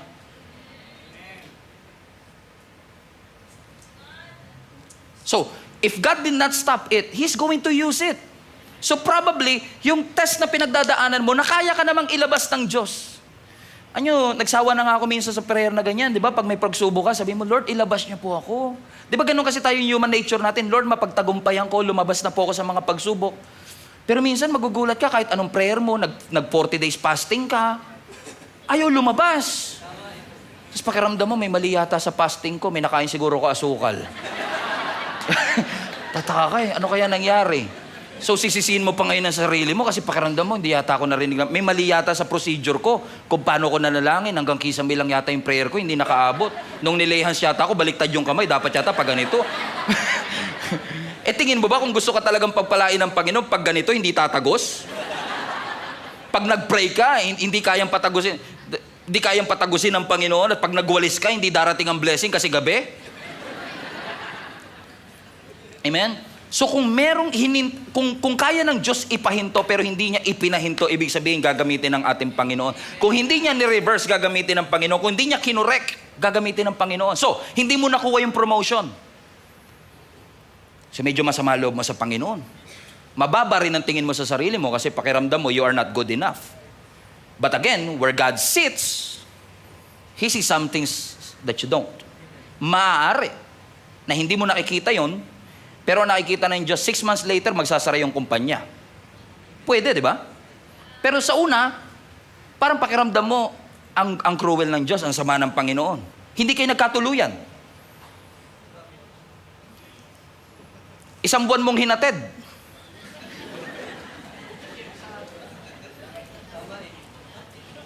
Ngayon, masama loob mo. Heartbroken ka. Tumingin ka sa salamin. Pangit ba ako? Kapalit-palit ba ako? Pinagdududaan mo na kung gaano ka kapogi, gaano ka kaganda. Kasi nga, from where you sit, yung broken heart, ang sakit. But from where God sits, Sabi ng Panginoon, in 6 months time, magkakaroon ng maling desisyon yan. Masasama ka sa maling desisyon. So, sa kinaupuan mo masakit, sa kinaupuan ng Diyos, iniingatan lang kita. Amen? Because from where we sit, medyo masama loob mo sa Diyos kasi hindi na-approve yung business proposal mo. Pakiramdam mo, hindi ka magaling. Pero may nakikita ang Diyos na hindi mo nakikita. Posible na may mga better opportunities na paparating. May mga bagong kumpanyang bubuksan. May mga bagong pintuan na bubuksan ng Panginoon. Amen? Pinaghirapan mo yung pagpunta sa iba't ibang government agency, pumila ka ng pagkahaba-haba para mag-apply ng visa, working visa. Hindi na-approve. Galit na galit ka sa Panginoon. Sabi mo, Lord, ba't di mo hinayaan? Canada is my dream country. Kung talaga mahal mo ako, di dapat papadala mo ako dito. Pero maaari, from where you sit, masakit. From where you sit, rejection hurts. But from where God sits, maaari nakikita ng Lord, baka in 6 months may civil war. Madamay ka pa, papauwiin ka rin ng gobyerno. Di ba? May mga bagay tayong hindi maintindihan minsan. Pero God is so able and powerful that He sees something that we don't. Lagi nyo lang po tatandaan, kahit gaano kasakit, kahit gaano kahirap, kahit mahirap tanggapin, nothing sits outside God's sovereignty. Walang bagay na hindi natanaw na ng Diyos. Walang bagay na hindi kontrolado ng ating Panginoon. Maaaring hindi mo control, pero kontrolado ng Diyos. It may look chaotic. It may look uncertain. It may look like out of control, but God has a plan. Nothing broken in your life that God cannot fix. Walang bagay na mahirap. Walang bagay na broken. Walang bagay na masakit na hindi kayang ayusin ng Panginoon kung magtitiwala ka lang po sa sovereignty at ability ng Diyos. So natawa si Sarah.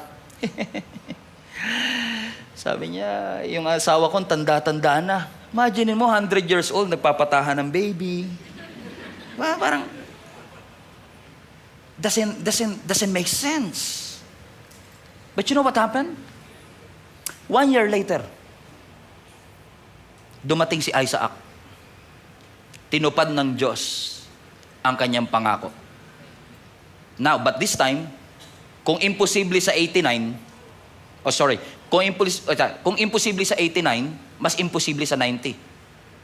Kung imposible sa 99 years old, mas imposible sa 100 years old. Pinapaganda lang ni Lord yung testimony mo eh. Pinapaganda lang. Kasi pagka nangyari yan ng mas matagal, alam mo na talaga, ginawa na lahat, pero wala pa rin. Pwede naman palang pagalingin ng Lord yung babaeng dinudugo for 12 years. Bakit hindi nung 3 years pa lang? Ba't inabot pa ng 12? Kasi may nakikita ang Diyos na hindi may. He wants to remind you mga kapatid that impossible is where we surrender. But impossible is where He starts. Doon nagsisimula ang Panginoon sa mga imposibleng sitwasyon. So ano nangyari? 3 chapters later, 1 year later, Genesis 21. And I will close with this. Now the Lord was gracious to Sarah, as He had said. And the Lord did for Sarah what He had promised. Sarah became pregnant and bore a son to Abraham in his old age. Talaga nire-remind pa ng Bible, no? Reminder lang, ha? Pero yung old age kay Abraham, at the very time that God has promised. So yung due date sa'yo, due season kay Lord. Huwag mong lagyan ng due date ang mga pangako ng Diyos. Kasi lahat ng pangako ng Diyos may due season. In due season, you will reap. In due season, you will receive that blessing. Verse 3, and Abraham gave that name Isaac to his son Sarah bore him. Verse 4, when his son Isaac was 8 years old, Abraham circumcised him as God commanded him. Verse 5, Abraham was 100 years old when his son Isaac was born to him. Verse 6, so Sarah said, God has brought, may highlight that part, laughter.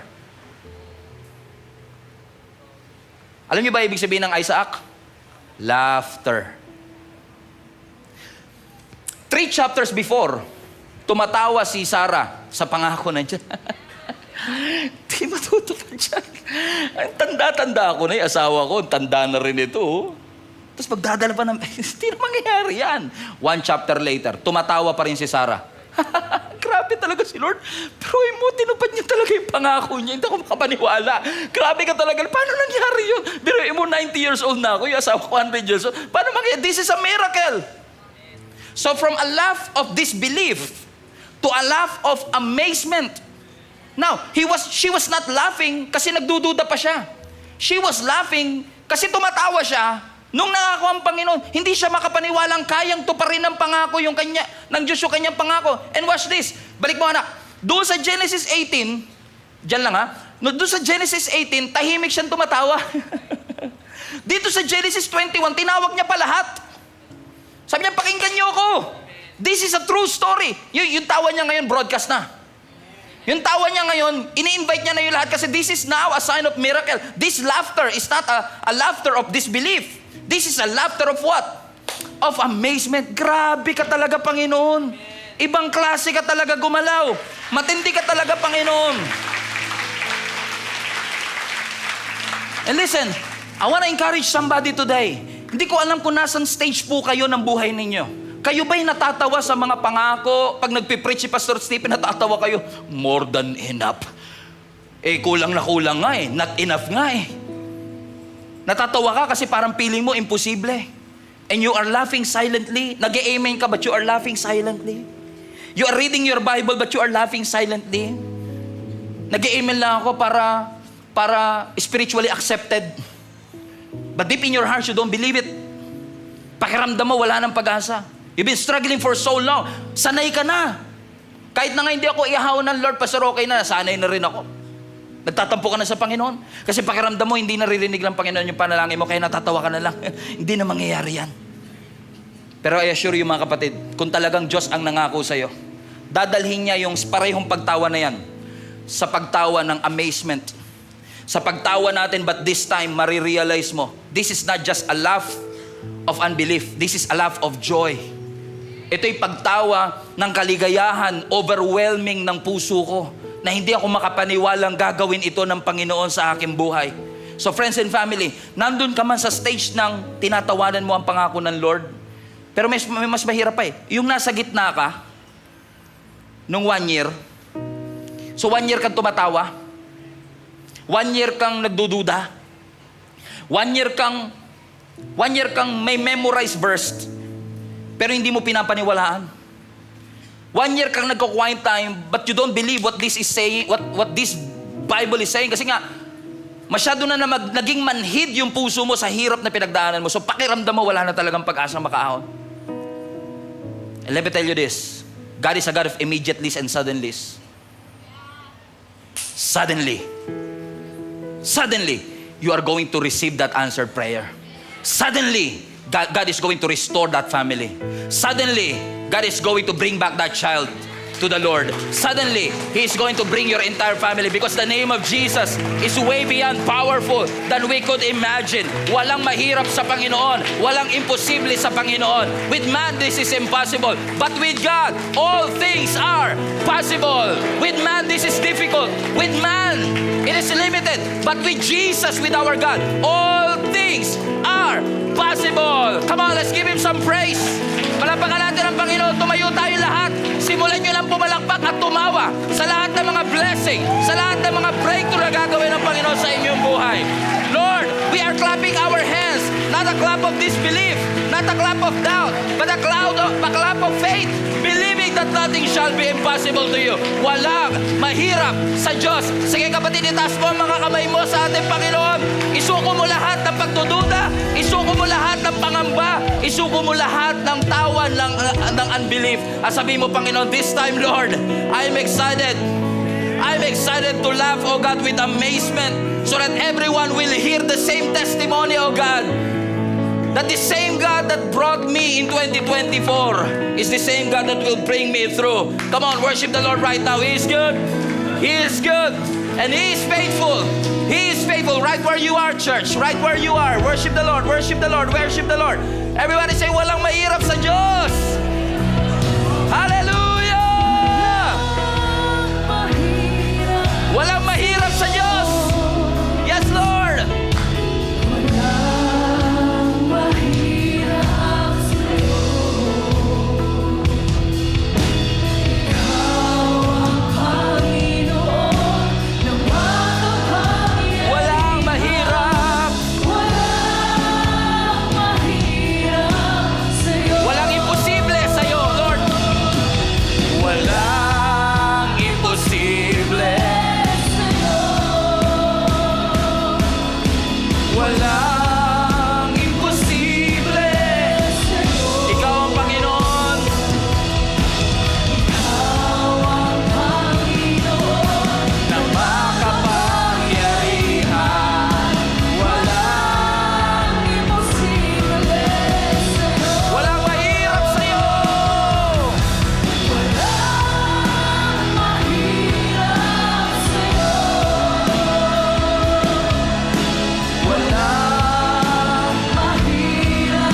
mga kapatid, higit pa sa ating kailangan. Hallelujah, Lord. Higit sa aking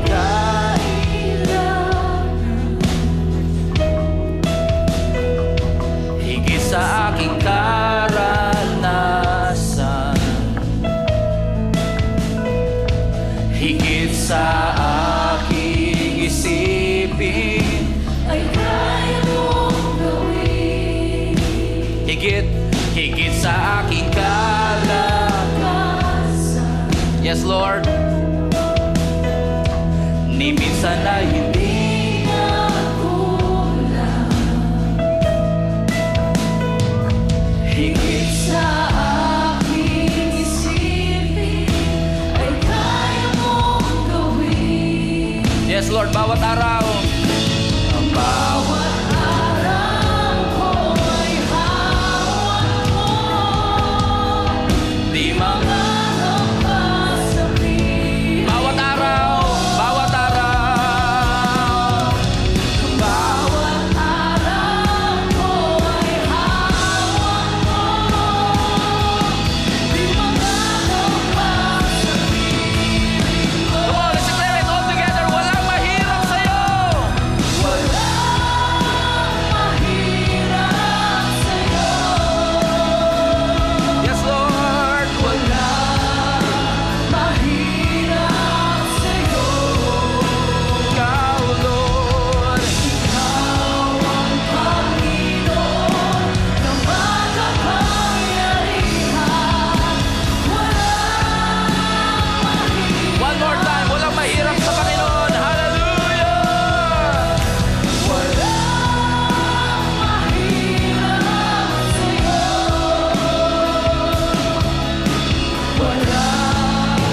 Mahirap sa'yo. Ikaw ang Panginoon ng makapangyarihan. Mahirap sa'yo. Walang mahirap sa'yo. Hallelujah. Walang mahirap sa'yo.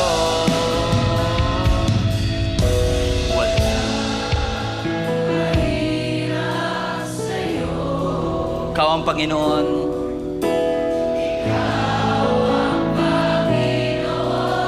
Na